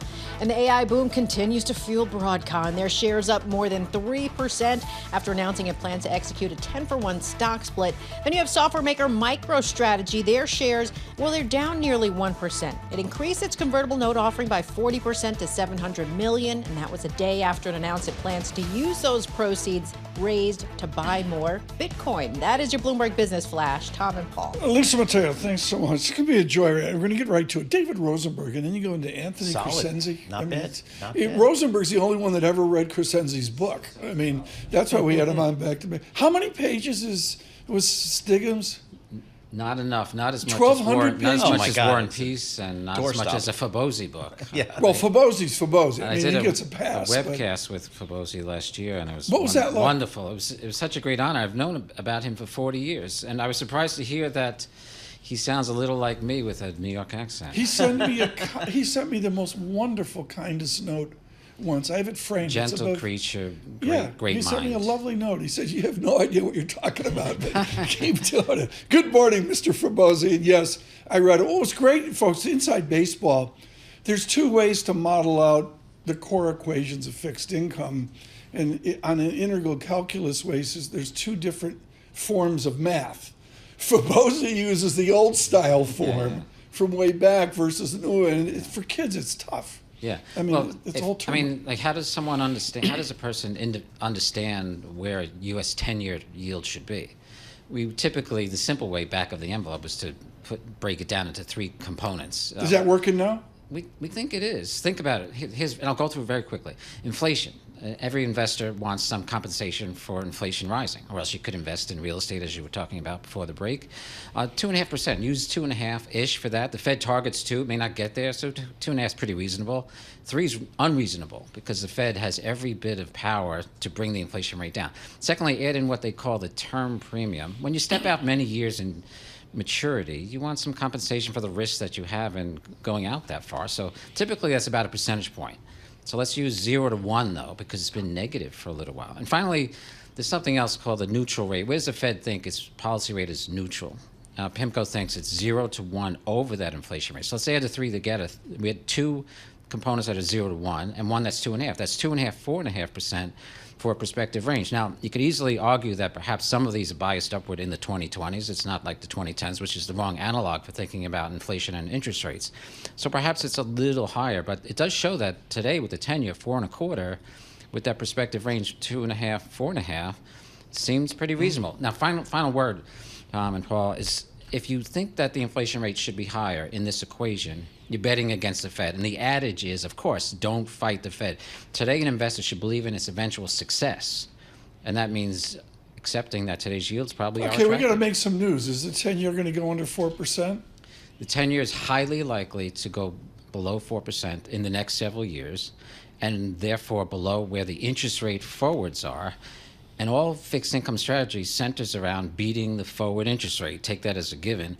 And so today it seems easy, I don't want to call it a layup, to invest in bonds because the market is so bearish with thinking that the Federal Reserve won't lower its policy rate anything below 3.75% the rest of the decade. Remember, it was 0 not too long ago, so it's plausible it gets to 3.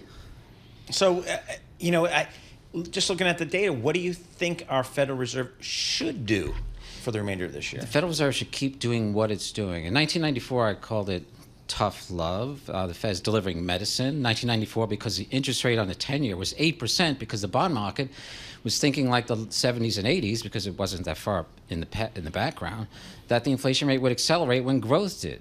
The Fed, by acting tough, higher for longer, as they call it today, suppresses inflation expectations. And you see that in TIPS, which last week had a bad week because the bond market's thinking the inflation rate would be lower. That's success. So acting tougher, keeping the rate higher for longer, is what brings success to the bond for the economy in terms of the inflation rate, success for the bond investor, and for those who have so-called credit and equity beta, some linkage, some components in their portfolio that has equities and credit because they benefit from low inflation. So it's the right path to stay tough in the end, because the mistakes of the 70s and 80s was, early 80s, I should say, not the early 80s because Volcker was in place, was not acting tough.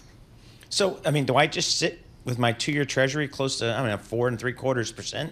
That's not a bad place to be. No, it's not. But all the studies showed back to 1978 that core fixed income, 5, 6, 7-year maturities beat cash, and the 2 years sort of like cash, just a string of quarterly bets on the Federal Reserve out to 2 years, beats cash 90% of the time, an average of 3 percentage points per year, meaning that it's too late to be tactical and own a 2-year or a short-term instrument like a T-bill. What are you seeing in flows? Think Jerome Schneider in his short-term excellence.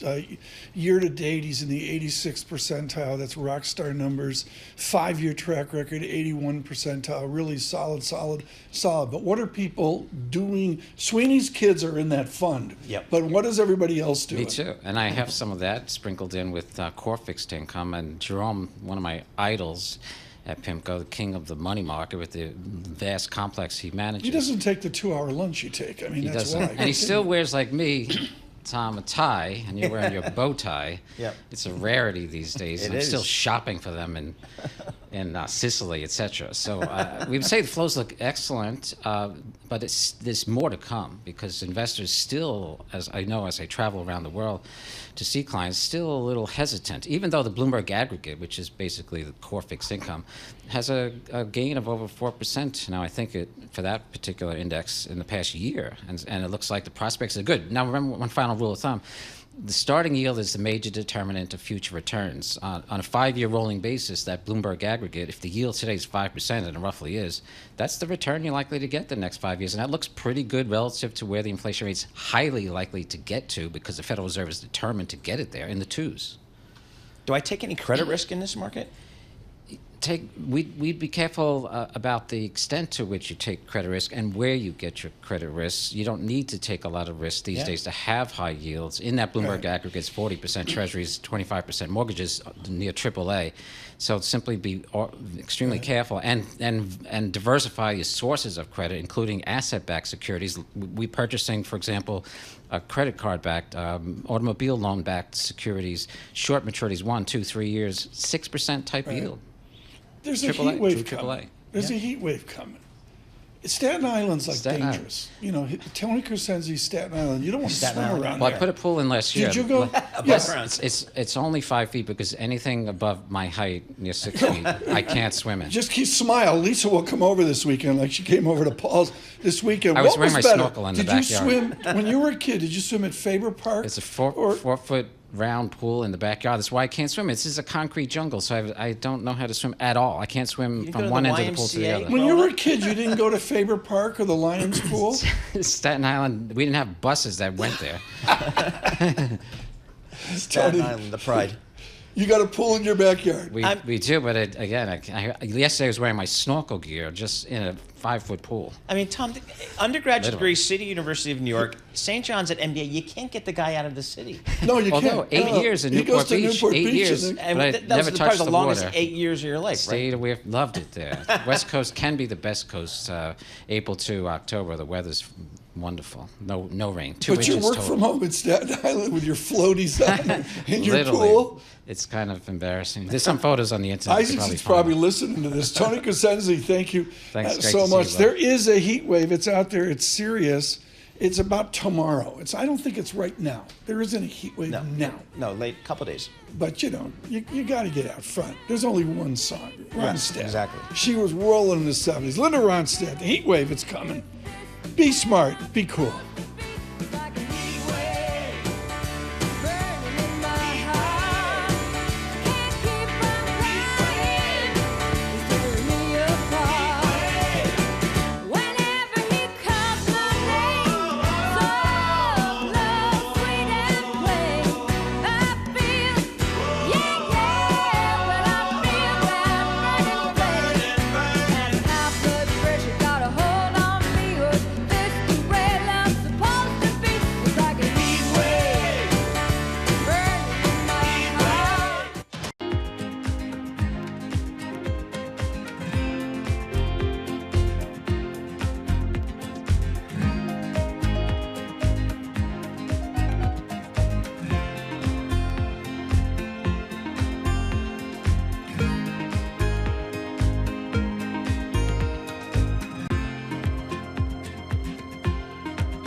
This is Bloomberg Surveillance with Tom Keene and Paul Sweeney. Are these stocks under-owned by institutional Wall Street? A lot of these companies talking about generative AI. With Lisa Mateo on markets. Investors just worried about the ongoing sales slump in China. And Michael Barr with news. A ship traveling through the southern Red Sea has been attacked. The best in economics, finance, investment, and international relations. This is Bloomberg Surveillance on Bloomberg Radio.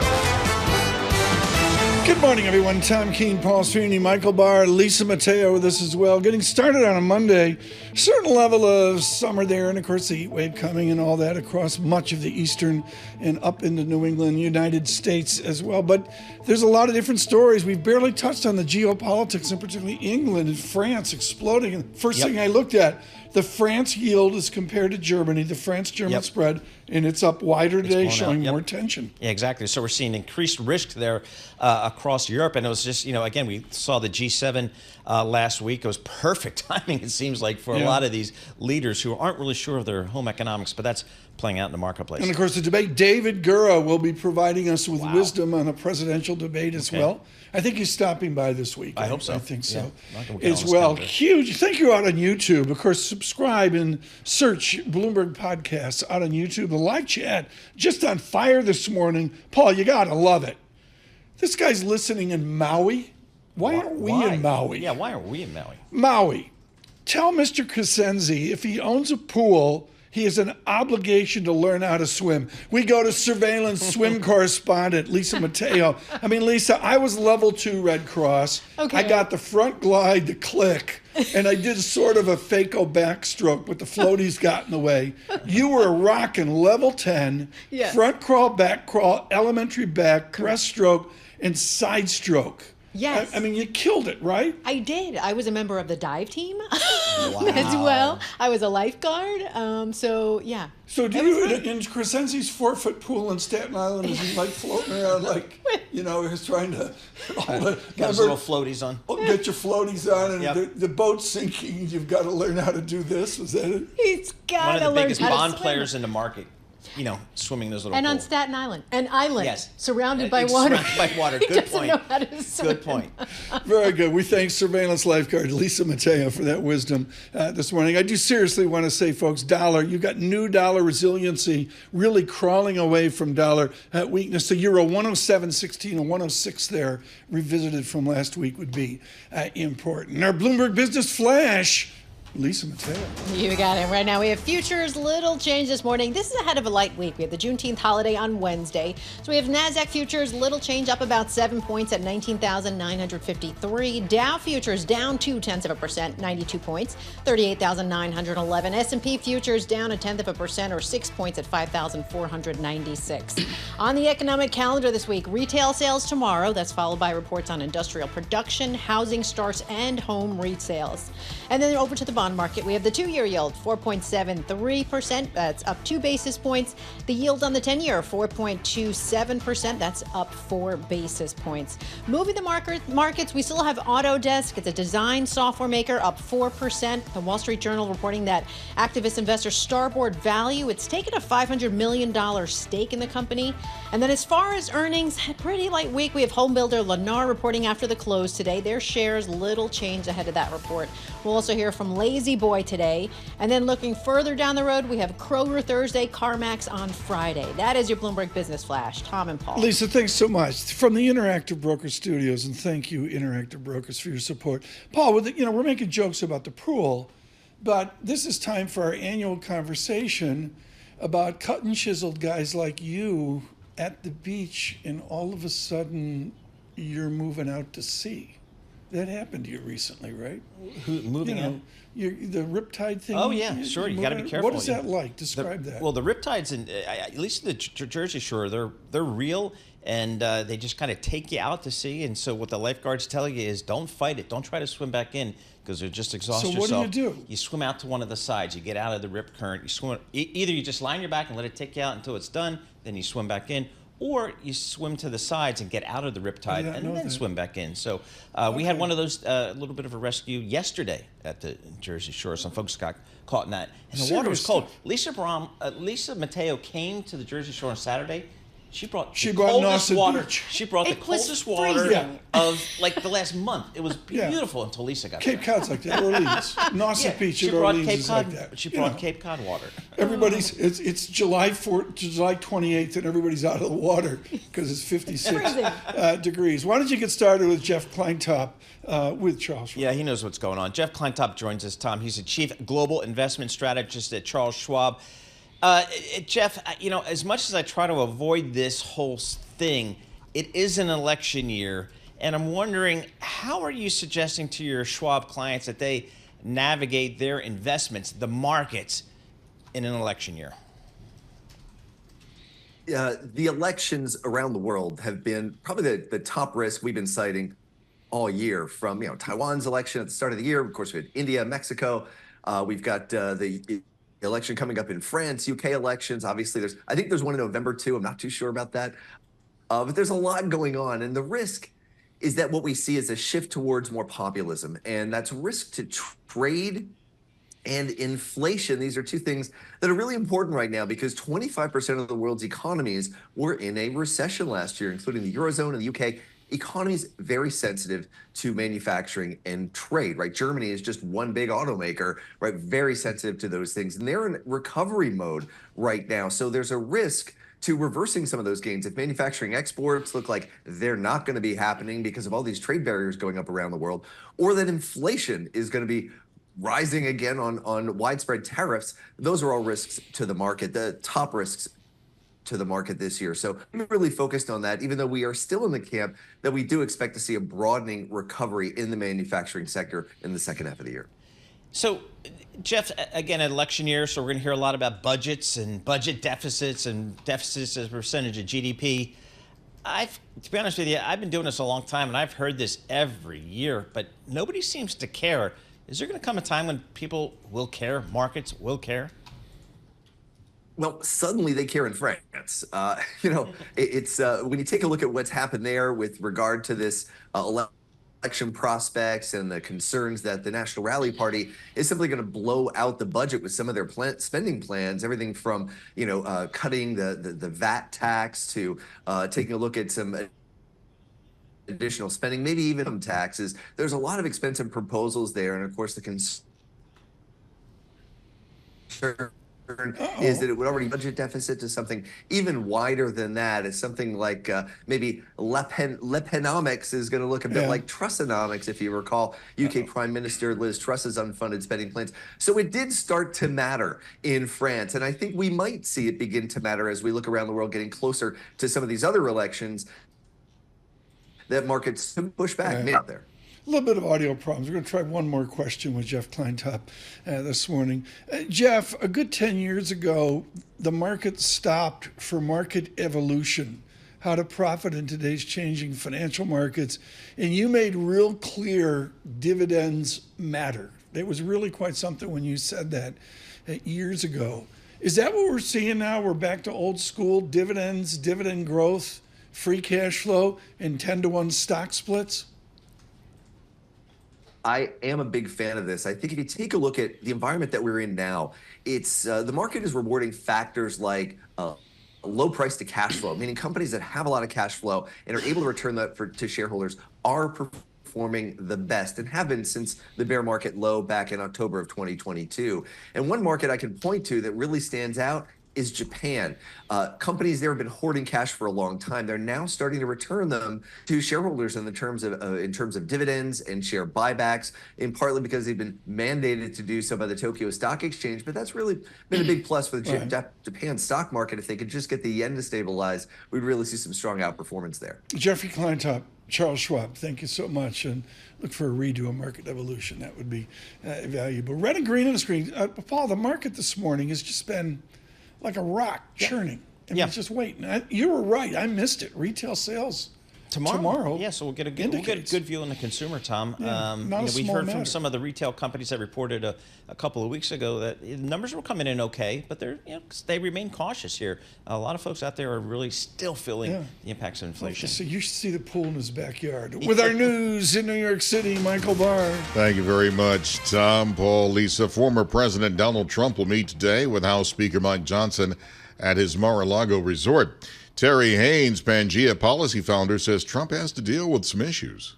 Trump's major problems are twofold. The Republican Party is split, as you can see from the Haley votes in the primaries, and Trump courting Haley, which legitimizes my point, and that he's not doing that great against or with independents. He needs to do both: consolidate the Republican Party, appeal to more independents in order to have a good chance to win. So he's going to have to calibrate himself in that way and not worry too much about making Biden jumpy or feel worse. Pangea policy founder Terry Haynes spoke to Bloomberg. Meanwhile, President Joe Biden's re-election campaign is kicking off a $50 million June advertising blitz targeting minority voters in battleground states. Israeli officials say Prime Minister Benjamin Netanyahu has dissolved the influential war cabinet that was tasked with steering the war in Gaza. It comes as the Israeli military says it is pausing fighting during daytime hours along a key route in southern Gaza to free up a backlog of humanitarian aid deliveries for desperate Palestinians. A peace conference to set a path to end the war in Ukraine wrapped up yesterday with 80 countries jointly calling for any peace agreement between Russia and Ukraine to uphold Ukraine's territorial integrity. Russia was not invited to the conference in Switzerland. In a speech at the conference, EU Commission President Ursula von der Leyen said Russian President Vladimir Putin is making outrageous demands for peace. Putin is not serious about ending the war. He's insisting on capitulation. He's insisting on ceding Ukrainian territory, even territory that today is not occupied by him. The EU's Ursula von der Leyen. Global news 24 hours a day and whenever you want it with Bloomberg News Now. I'm Michael Barr, and this is Bloomberg. Tom, Paul, Lisa. Your movie report right now, Michael Barr, thanks so much. Kevin Neer, Geetha Ranganathan Publishing. Yep. Just recently, moments ago, box office recovery flips is delays create barren first half. Mm-hmm. You were way out front on this. I mean, have we lost our habit, Paul, of going to the movie theaters even with the success this weekend? I think a lot of people have. And, just simply, I think the pandemic just accelerated what was a trend of you're getting more and better stuff just in your home on all these streaming services. So what would make you go to a theater? And what makes you go to a theater is something that you can only get in the theater that really compels you to get out of your house.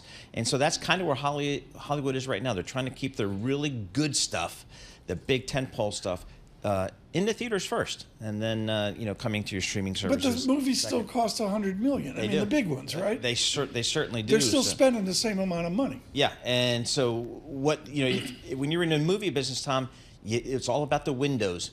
Selling your movie to different windows. First the theater, then to, whether it's a Betamax or a CD or whatever, and then it's into HBO, and then it's into, Turner movies or something like that, and then it's into broadcast, window after window after window, generating more and more revenue streams off the same content. You got fewer windows these days because a lot of stuff just goes right to streaming first off. Well, we're going to have to see. We're waiting for Paramount. We'll talk to Lucas Shaw about that. Can't say enough about the newsletters. We've got just a number. Greg Giroux to join us in the next half hour is exquisite. County by county, state by state, the politics of this nation with Greg Giroux. Lucas Shaw on entertainment as well. Mark Gurman on Apple. From New York City, this is Bloomberg Surveillance.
Markets, headlines, and breaking news 24 hours a day on Bloomberg Radio, Bloomberg Television, and the Bloomberg Business app. This is a Bloomberg Business Flash.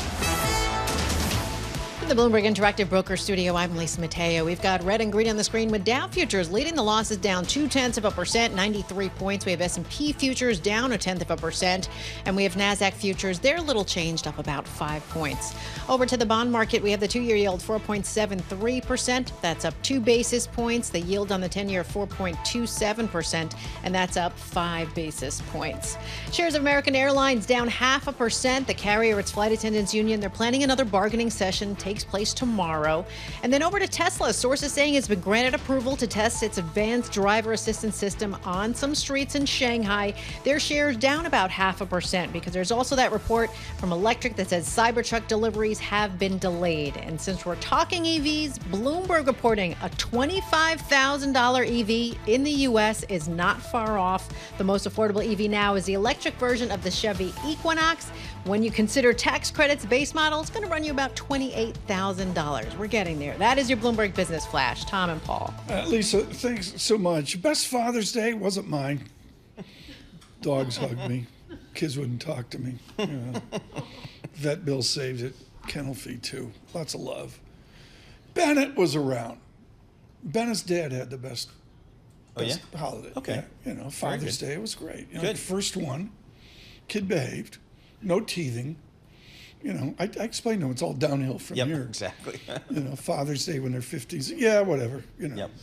Yeah, see you. Bye. I heard from 3 out of the 4, so that's not a bad. That's a better ratio than I had. So you're killing it. But happy Father's Day to everybody, led by Bennett. Bennett's dad killed himself putting together incredibly strong people about this disinflation predicted. Stephen Major has led on this at HSBC, vigilant about a low-rate regime with HSBC Hong Kong. Stephen Major, are we finally to the low-rate regime you've been predicting? We've had to be very patient, Tom. It seems to be coming through, and I think the catalyst was obviously not predicted by anyone. It seems to be the elections, maybe in France and Mexico. They have one thing in common. They both bring chaos and concerns on the fiscal front, and bonds don't like it in those countries. And that feeds into the safe havens like treasuries and bonds. And so I think that's helping, and it's taking the focus a bit away from every data release in the US and every Fed speaker. Do you, as a grizzled veteran, do you get any value from monitoring the credit default swap market, or is it just too illiquid where Steve Major stays looking at full faith and credit bond market data? Yeah, it might give us a clue on sentiment and direction, but no one's going to default here. So the French spreads moved a bit, but the more interesting one, so the French CDS has moved, but the one that's more interesting is the comparison between bunds and OATs, say in the 5-year segment. So I think CDS gives us some sort of warning, but I don't think it's particularly liquid. And I think you get much more value looking at the proper government bonds and their asset swap spreads. So, Stephen, I'm kind of lazy enough to just say, I think I'm just going to sit around in his U.S. 2-year Treasury and get 4.75%. But you're the global head of fixed income at HSBC. You got anything more exciting for me than just the U.S. Treasury? I don't think you're wrong on the 2 years. You might want to go a bit longer. The way I explain it to people is sort of simple opportunity cost. And to make it really simple, if you roll bills for 1 year, you can get 5.25 to 5.5. But you see, if they're cutting rates, you won't get that in a year's time. So locking in for 2 years at 470-ish seems like a good trade. Elsewhere, globally, I think you can find some of the emerging markets are looking quite interesting. India has been resilient in all of this recent volatility, because when volatility goes up, spreads go out. But India is not really a spread market; it's on its own. So there's something to say there, and I think in Europe, there's still value to be had in government bonds, but you've got to keep away from the hotspots. So it's more like Spain, for example, that's attractive, and again, Germany is the one that wins in this situation. But I know that 4.7 doesn't sound very exciting, and you're looking for some more sex, drugs, and rock and roll. But in the bond market, I'm afraid it's supposed to be boring. Exactly. How about credit risk? If I want to take a little bit of credit risk, where do you see some opportunity out there? I know a lot of folks are telling me spreads are so tight. You've got to get defensive, and we're shortening in terms of spread duration. And what that means in plain English is we'll go to the front end. We can take some sort of more defensive trades. Some of those haven't gone very well recently because it tends to push you into banks, and banks don't like some of the stuff going on. So high yield is okay at the front end, but you get your duration from the right place, the treasury market. Steve Major, how do we flip from our focus on short duration and move out to the belly of the curve and even out farther? What is the exercise or the process where mere mortals decide to have the confidence to buy longer? Yeah, I mean, I have to say, hand on heart, it's very difficult to give a strong guarantee about buying 10 years or longer in terms of the term premium. So that's part of the problem, because you know what the scenarios are around the election. A lot of the risks are known. At least if you're buying the 2s to the 5s, you should be okay, because the yield to maturity there is really driven by the policy rate and the expectations for that policy rate in the near term. Now, there's not much that either candidate's going to do to affect where Fed funds is going to be in 1 year's time. They might have an impact in 5 to 10 years' time. And that's why it starts to spill into the term premium. I think there's already a fair bit of term premium there. Right. I mean, everyone on the call, everyone who's listening to this knows there's a lot of debt, right? Everyone knows what the likely policies are going to be of either candidate. So it's not like it was in 2016. Steve, it's time now, and we got to do this. It's time for our obligatory soccer talk. I'm looking at Italy, and they snuck by. It wasn't Montenegro, it was Albania. Yeah. And England snuck by Serbia. But I'm looking at there's some like real games coming up, like Netherlands, Austria, France, Poland. Like some of these brackets are interesting. Does England have the easiest bracket since time began? No, there's no easy games. And I think that the first challenge is get out of your group. And in tournament football or tournament sports even, you have to play your way into the tournament. This thing is 4 weeks or so long. So it's best not to start too well. I would have thought that Germany and Spain would be worried about how well they play. I mean, save your best game to the final. And I think England did a good job of starting in a very average way. Like Tottenham. Very good. Steve Major, thank you so much. The Tottenham strategy to football. Let's be average and win. So this is what? This is the Euros? I can't keep up. I can't keep up. But I will pay attention because I do like it when the countries we have interview notes. Okay, yes. Like Anthony Cosenzi, talk about his damn pool in Staten Island. Yep. Steve Major, you have to talk about West Ham football or whatever England's doing. We should say thank you. Steve Major, thank you so much with HSBC. You were driving, it was brilliant on a path to lower rates. But, you got to have obligatory soccer talk at least once in the show. Well, I think, I'm just looking at Thursday, Italy-Spain. Italy-Spain's a big one. To that. Yeah, that's like a big game. To that. That's a big game. All right, we need to get Italy didn't win a couple years ago. Just to give us a brief. Yeah, we got Pharaoh. We got to get him in here because they clobbered Albania. I thought it was tense. I mean, Friday, Netherlands, France. I mean, that gets my attention. But I need John Farrow to give me the breakdown. Albania scored in the first minute. Okay. How do you do that? It's like you get the face off at hockey and the goalie's looking at the girls in section 3 and you put the puck by him. Yep, but Italy came back. Okay. I don't know. We should. Can you make a note? Bob? Can you talk to Pharaoh's people? And see if we can get them for 4 or 5 minutes sometime before July 1st. We need to figure out why we're watching this Euro thing. Yeah, I mean, we need a Euro brief here. Yes. But you nailed it. The big game is Spain-Italy. Yeah, I think so. I'll watch that. I'll definitely watch that one. Yeah, it's very exciting. Red and green on the screen air market, churning the VIX 13.09. Bloomberg surveillance.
times and breaking news 24 hours a day on Bloomberg Radio, Bloomberg Television, and the Bloomberg Business app. This is a Bloomberg Business Flash.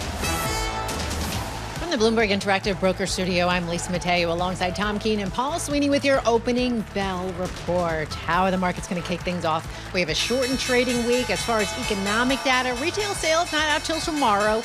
We also have those thoughts that policymakers will be in no rush to cut interest rates. We had over the weekend, the Fed's Neil Kashkari told CBS the central bank can take its time. We're off and running, so let's get right to it right now. We'll start with the S&P 500. It is a little changed, down about 0.1%, down 4 points at 5,426. We have the Dow down 0.3%, 137 points at 38,456. Then we have the NASDAQ. It's little changed, up 10 points, and we have it at 17,699. There you go. The 2-year yield, 4.74%. That's up 3 basis points. The yield on the 10-year, 4.28%, and that's up 5 basis points. We'll check in with commodities. We have spot gold lower at $2,324 an ounce. We have Brent crude, $83 a barrel. WTI crude, $79 a barrel. At the open, also want to check in with Broadcom. Their shares, well, they're up about 3%. That is your Bloomberg opening bell report. Tom and Paul. Thanks so much, Lisa. Greatly appreciate it. If you read economics, and particularly the economic persuasion of the United Kingdom, there's like a triangle that doesn't do justice to the depth. It's Oxford, Cambridge, and a school in London called London School of Economics. One of the jewels is Birkbeck. And after this third book that you read, Paul, out of a professor from Birkbeck, you go, well, this is different. Audrey Child Freeman with us, with one of the coolest sequences of parchment known to mankind, chief G10 FX strategist with Bloomberg Intelligence. Audrey, what I loved about Birkbeck was the philosophy, the economic epistemology of it as well. What was it like doing economics at Birkbeck? It was really unconventional, wasn't it? It was brilliant. Actually, the great thing about it is that I was doing this while working. I was already in the financial industry and working, so I had both the theoretical aspect and the practical aspect at the same time. So that was very good. It's just an extraordinary, I can't say enough about it, just the oddest school and just wonderful as well. Audrey Child Freeman, this is an odd market hinged around geopolitics. When the geopolitics is fixed, and let's be optimistic and say these will be constructive outcomes, what will the dynamics do? What will Euro do to start there? When this is fixed, we go back into the fundamental analysis and we go back to where we were, if you remember, just after the ECB delivered a hawkish rate cut. You may remember that feels like a long time ago. And the euro was pushing towards 109 and higher because that was happening at a time when the US news flow was starting to soften. So finally, the kind of respective growth differential that continues to be at the advantage of the US was at least narrowing. And that was giving us the theme for the second half of the year. And of course, you know, since then we had the European election and the subsequent decision to have French election. And that's bringing us big element of uncertainty. And it means that we have to forget about the macro for now. All right, so let's forget about the macro. It's politics and some other geo issues out there. How much downside do you think there could be for the euro vis-a-vis the dollar? Well, I think, ironically, I think we already have had the first wave of euro-dollar weakness. And it hasn't, you know, given the news flow we've had, it hasn't been that dramatic. Yeah. You know, we're trading above 107 this morning. On some of the other crosses like Euro Swiss and Euro Sterling in particular, we've seen, you know, probably more significant moves. And that kind of makes sense because those crosses take away the kind of Fed narrative out of the equation. So it's more of a purely political play. But yeah, going back to euro dollar, you know, last week I was kind of surprised that we didn't even break through the 106.50, which was the low for this year. But I would say that if you're a euro bull, what came to the rescue is two things. First of all, on the US side of the equation, the news flow has continued to soften. So, you know, again, if it wasn't for the French situation, we'd probably be trading through 110. So that, I think that kind of put a floor for now. on euro dollar. And then this morning, for instance, I think the reason why euro is bouncing a little bit against the dollar is that we had, Le Pen coming out and sending some kind of trying to be reassuring and saying there will be a cohabitation, institutions will work, and the kind of headlines we've had over the weekend from France trying to reassure the market as to what they would do if they came in. So I kind of feel a little bit like, at least the market questioning, could we be going towards a Meloni type situation? Audrey Child-Friedman with us, as you can tell, from France and Montpellier. Audrey, I've got to digress here into the geopolitics and the domestic politics of the moment of the Fifth Republic. Please explain for our American audience, Audrey, coast to coast, the weighting, the importance, the nuance that you see of the first vote versus the, I believe, July 7th second vote coming up in France. Do you look at them as two separate and discrete votes, or are they correlated and combined? So, I mean, the first vote, you still have a wide range of, scenario potentially happening. But then we keep in the second vote for each circumscription, you keep the top two performer. So, if you look at the opinion polls at the moment, La Renaissance is third. So at the moment, and again, to be taken with a pinch of salt. But right now, if you look at the polls, you see that the National Rally, so the far right, the right together, as well are on the top, and then the second is the combined left. So that includes La France Insoumise from Mélenchon, and that's quite extreme as well. So you can potentially with choose between two extremes. That's the kind of narrative that some people are worried about. Does the narrative that people protest on the first vote and then vote more typically American on the second vote? That's what has happened in the past when you had situation where, the National Front or the National Rassemblement National made it to the second round. But I think this time around, there's more uncertainty as to whether that could happen again. And that's why the market, a week ago was kind of panicky, and why also I would expect the spreads between the French government bond market and the German bond market to stay wide and to capture that risk scenario that we have. That's the single best explanation I've heard, Paul, in that the first vote, I believe June 30, they go mental and they protest and whatever, and then they go, okay, that's over. And the second vote is very much like what we see the dynamics in America. Let's get down to business. Yeah. All right, so Audrey, again, elections all around the world here. I'm guessing the U.S. election is going to trump them all here. How are currency traders trying to position themselves here ahead of the U.S. election? So again, great uncertainty as to who will be the U.S. president after the November 5th election.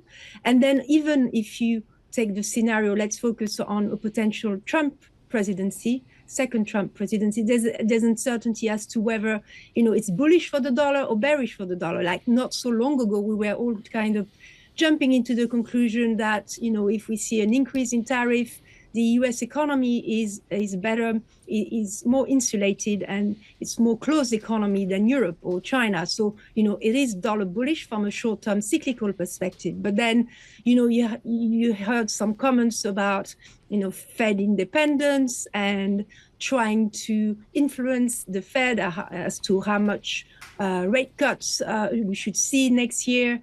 And then, how will a Trump potentially, how would a Trump 2 presidency, impact the de-dollarization story? So there's a lot of unknown coming into the equation again. So you have to be very humble, I think, in that respect. For me, it's probably even more difficult to read, the impacts that we'll have and for how long. Probably go from one narrative to the other, and in the end, you have no impacts like he did with Trump 1. Audrey, got to go. This was brilliant. Thank you so much. Audrey Child-Friedman on foreign exchange with Bloomberg Intelligence. Market open for trading, red and green on the screen. NASDAQ up, won't go down, green on the screen. Ever so fractional.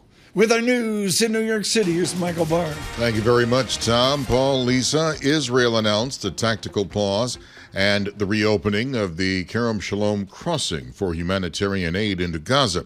Deliveries will happen during an 11-hour window daily. The IDF will be present at the border crossing, but it wasn't immediately clear what role the Israeli army would play. IDF spokesman Daniel Hagari said the blame with humanitarian aid lies with Hamas. We want to find a solution together with the UN, with the international organization, but we won't have Hamas having the control. Meanwhile, Israeli officials say that Prime Minister Benjamin Netanyahu has dissolved the war cabinet after a key partner bolted the government. Opposition lawmaker Benny Gantz left the coalition last week. A week and a half before the first presidential debate, former President Donald Trump meets today with the House Speaker, Mike Johnson, at Trump's resort in Mar-a-Lago. Congressional Republicans are looking at how to hold on to the slim majority they have in the House. Bloomberg's Laura Davidson. It's born out of concern, both for, knowing, making sure that they're all on the same page on what they want, and also born out of concern that, they may lose their House majority next year. They have just a couple seats. There's some districts in the New York City area as well as LA that Democrats are well poised to win. So this is sort of a planning session of how do we keep, this various tenuous majority, perhaps grow it, but even just hold on to what we have going forward. Bloomberg's Laura Davison. Maryland Governor Wes Moore is scheduled to sign an executive order to issue more than 175,000 pardons for marijuana convictions. The Washington Post reports the order to be unveiled today will forgive low-level marijuana possession charges for an estimated 100,000 people. Global news 24 hours a day and whenever you want it with Bloomberg News Now. I'm Michael Barr, and this is Bloomberg. Tom, Paul, Lisa. Yeah, I should point out that the Red Sox took the series from Philadelphia and took the series from the Yankees. This is the only good news I have for the last 6 months. Tomorrow night at Yankee Stadium, the Baltimore Orioles play the New York Yankees. Arguably, good morning, Los Angeles, the two best teams in baseball. I mean, the Yankees, 50 games already. Yeah. And speaking of Los Angeles, bad news, Mookie Betts got a broken hand. Right. And he's going to be out for a while. Yep. But back to what you were talking about, yes, this is going to be a heck of a series. And, I'm thinking the surveillance box that we have. Sure. It'd be great. Lisa there. We might know some people on the Orioles front as well. We'll have to check on that. Let's check on that. Yeah. Baltimore, New York. Yep. Like the two best teams in baseball, some would say. Yeah, I mean, the Yankees are just winning, and then you It's look the at way the box they're doing score, it. and they're like, oh, we're only up a couple of games on the Orioles, and you're like, I thought we would have. But it's the 10. way they're No. winning. They're winning they just show up, and good things happen. Yeah, you're right. They're looking magnificent. By the way, what was the? There was a chance for I forgot my man's name, but pitching against the Tigers, he was hitless through 7. Yeah, and they pulled him. Yeah, and they had to pull him, and because the pitch count was too high. So what you've talked about. Yeah. Verlander's very articulate about that. Verlander used to be with the Detroit Tigers. Yep. and then he's like, he wants them to pitch more innings, but they're pitch count. It's like we are. If we have, we have syllables. They keep track of how many syllables we say. Exactly. And, that's why you go. No, so the Yankees and the O's. I mean, that's big. For big baseball series. fans. Yeah, exactly. Right. Sarah emails in. Thank you, Sarah. With Team Surveillance in Washington. I didn't know she was a fan. Thank you. She's in the control room. Yep. Go She's O's. the boss. She didn't like the O's until like 12 weeks ago. Were you at the game? She was very good. Game. Look at her. Sarah was at the game at Camden. Wow. There we go. Lisa's at the beach. Yep. Sarah's in Camden. Everybody's you and living I their have no fullest life. Tom. I mean, everybody's living their fullest life. Somebody asked me about Michael Barr if I was joking. No, he's got this gunite pool in the backyard. The Detroit Lions logo in it. It is outstanding. Red and green on the screen right now. NASDAQ up fractionally. The VIX 13.18. Yields higher, dollar stronger. From New York, Bloomberg's surveillance.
Markets, headlines, and breaking news 24 hours a day on Bloomberg Radio, Bloomberg Television, and the Bloomberg Business app. This is a Bloomberg Business Flash.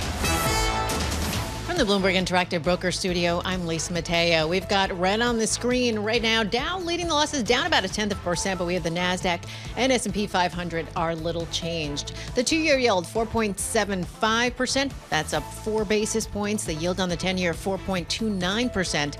That's up 6 basis points. Want to check in with shares of NVIDIA. They're up another about 0.5% right now. It's recent 10-for-1 stock split, keeping that rally going. Then you have home builder Lennar opening its books after the close today. Its shares right now down about 0.3%. And Monster Beverage, those shares higher about 1.5%, up 1.5%. The stock's been falling over worries of slowing growth in U.S. energy drink sales. That is your Bloomberg Business Flash. Tom and Paul. Lisa, thanks so much. Greatly appreciate it. We've been talking about the newsletters of Bloomberg. Mark Gurman on Apple, Lucas Shaw on entertainment. Do you read that, Paul? I do. I mean, you're so up to speed. Maybe you don't really need to locked read in. it, but He's really locked in. I love it. He's got a huge event coming up out in Los Angeles. Yep. Does Greg Giroux do an event? I don't think he does. He just roams the country. He's so large. District to district to district. And he all over does. the country. I don't know what he does. It says he's a reporter with Bloomberg Government. Yeah, what you need to know, folks, is there's a very short list of 2 or 3 names in Washington that own the granularity of this election. Greg Giroux, thank you for being on. We really hope to see you here through November and the outcome past November. What's the granularity you're focused on right now? We're pretty deep in primary season right now, Tom, where the Democrats and the Republicans are, picking their nominees for the key seats in the November 5th general election. We've got primaries every Tuesday in May and June, so a very busy stretch. We've got a big, some very really internecine warfare primaries and Republican primaries, but also some vigorous Democratic primaries, including one next week in New York with Jamal Bowman and George Latimer in Westchester and parts of the Bronx. So we're sort of in that very busy period of primaries, a little bit of a lull in July for elections, and then another big boost of primaries in August. And then before you know it, it's Labor Day and then the big sprint to the November election. Greg, in some of these Republican primaries, is it a Trump candidate versus a more traditional conservative Republican candidate? Are things lining up there? Well, sometimes, but not always. We've got one tomorrow in Virginia's 5th district in the South Side, south of Washington, D.C. That goes all the way to the North Carolina border, where you have 2 very conservative Republicans running, including the incumbent, Bob Good, who's the head of the Freedom Caucus, which is a block of very conservative Republicans who tend to resist bipartisan policy compromises that Republicans like Kevin McCarthy hatched with Joe Biden. Trump is actually backing his challenger, even though Bob Good is very conservative, and that challenger is a state senator named John McGuire. And I think a big reason for that is that Bob Good endorsed Ron DeSantis for president before Donald Trump. Trump, of course, is someone who, certainly wants and commands loyalty in Republican ranks, and he's intervened in that primary more than some others where he's issued some endorsements of candidates. By and large, Greg, does former President Trump's popularity and support, does that filter down into some of these local races? Is that pretty much a given?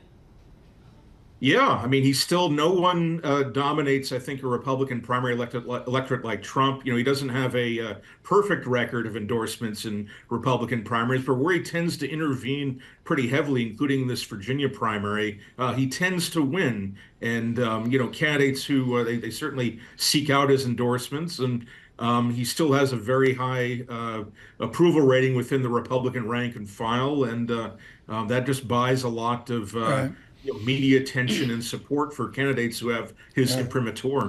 Greg Giroux, in the French elections, there's a huge mystery to how the middle, to the right lefts, to the left rights, and the Macron people in the middle act. Do you have, with your granularity, an understanding of the middle of America? Well, it's a very good question because we seem to be very polarized. That certainly in the Congress, the kind of the broad ideological middle is sort of shrunk. We don't really have too many moderate to liberal Republicans like we did in much of the Northeast and in New York, like a Jacob Javits or a John Chafee, and we don't really have too many conservative, or moderate. Conservative, to moderate Democrats in the House that was personified by what was known as the Blue Dog Coalition, and only 5 of them left in the House. So we don't really have a broad middle in the Congress. As far as the country, though, I think there certainly is. Maybe it's a block of 10 to 15% of the people that's kind of a true swing electorate. I don't know that they're really concentrated in one area of the country or not. I think they're kind of spotted all around. But certainly you want to look at areas like Bucks County, Pennsylvania, traditional swing area, or Macomb County, Michigan. Okay, so what do you see outside Philadelphia? Well, outside Philadelphia, I see Bucks County, for example, is a swing area. We've got the Lehigh Valley is definitely a place to watch. And, I think one kind of area that's going to be a center of American politics the next 4.5 months will be Scranton, Pennsylvania, where you have a swing House race that'll determine the House majority. Pennsylvania has a Senate seat that's going to determine the Senate majority, or at least help do so. And then Pennsylvania will be a swing state in the presidential election. So, Greg, on the Democratic side, in some of these primaries, what are kind of the issues here? What are we learning from some of these Democratic primaries? Yeah, we haven't had too many of the fractious Democratic primaries that we've seen on the Republican side, although we do have one, as I mentioned, in New York a week from tomorrow, Jamal Bowman versus George Latimer. That has really underscored some tensions within the party over the Israel-Hamas conflict and U.S. foreign policy in the Middle East more generally, although the groups that have been spending a lot of money in that race are not really contesting the race over those issues. Jamal Bowman, the incumbent, is being attacked over some votes against some Biden administration initiatives like the infrastructure package or a debt limit deal. So it's more about being more of a team player, I think, is the attack there. Israel policy has come up, but it's more about, are you a team player for the Biden administration? That's what I think some of the more far left Democrats are hearing from their primary challengers, who are from more the center left. Greg Giroux from Bloomberg Government. Don't be a stranger as the season heats up, to say the least. Finally, Paul, you and I have been talking about this. I've been looking like a fool.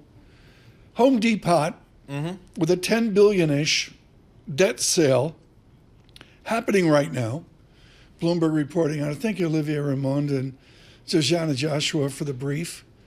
And then there's a whole bunch else. Yields have come in. Yeah. Just in the last couple of days. Sure. And there's somebody saying modeling $30 billion this week. And, what is a tech guy's going to do? Yeah. I mean, look at this Home Depot deal. It's going to be in 9 different parts. Monster deal. You've got Bank of America, Goldman Sachs, JP Morgan, and Morgan Stanley leading the deal here. So you're right, Tom. Yields have come in a little bit. The markets are open. We've heard that from bankers all year. When you do get a pullback in rates, the market, particularly the investment grade market, is just wide open. Let's come to market. It's not just the banks. Now we're getting a big I've said this retailer. all year and I've been wrong, but I wonder when, with a vengeance, we get some debt from some of these big players. Yeah, I'm looking at the reporting here from Bloomberg First Word. They're going to get maybe a dozen issuers just today. Coming into the marketplace. So I guess people coming back into the office. Let's get to work here. This has been a most interesting Monday. It's a really rich discussion of economics, finance, investment, and I guess we got to say geopolitics as well. We're looking towards the French vote. I'm trying to get you and me in Paris. Yep, we're working on that. We're working on that. Yep. We'll see. We're going to try. Problem is, there's 2 votes. To Bob back there. We want to go for 10 days. We want to get both votes. So June 30 and July 7. And, we could be there for the 4th of July. Yeah, I know. They were on our side. Big vote there. Yeah, remember that. Exactly. They were on our side. That's right. Something like that. We're working on it, folks. We'll see. Team coverage from Paris would be good. The Olympics, I don't think so. But it might be a little tough for the hotel rooms, I guess, at that. A little tough? Yeah. I'll stay with Sam Fazeli down the south. Say the least. But we say thank you to all for a really interesting Monday. Thank you out on YouTube. Just thrilled with the coverage and your interest in YouTube live chat. Seriously, it's summer in the city, but I'll tell you, folks, the heat, it's going to be real. Stay cool. Good morning. Different world.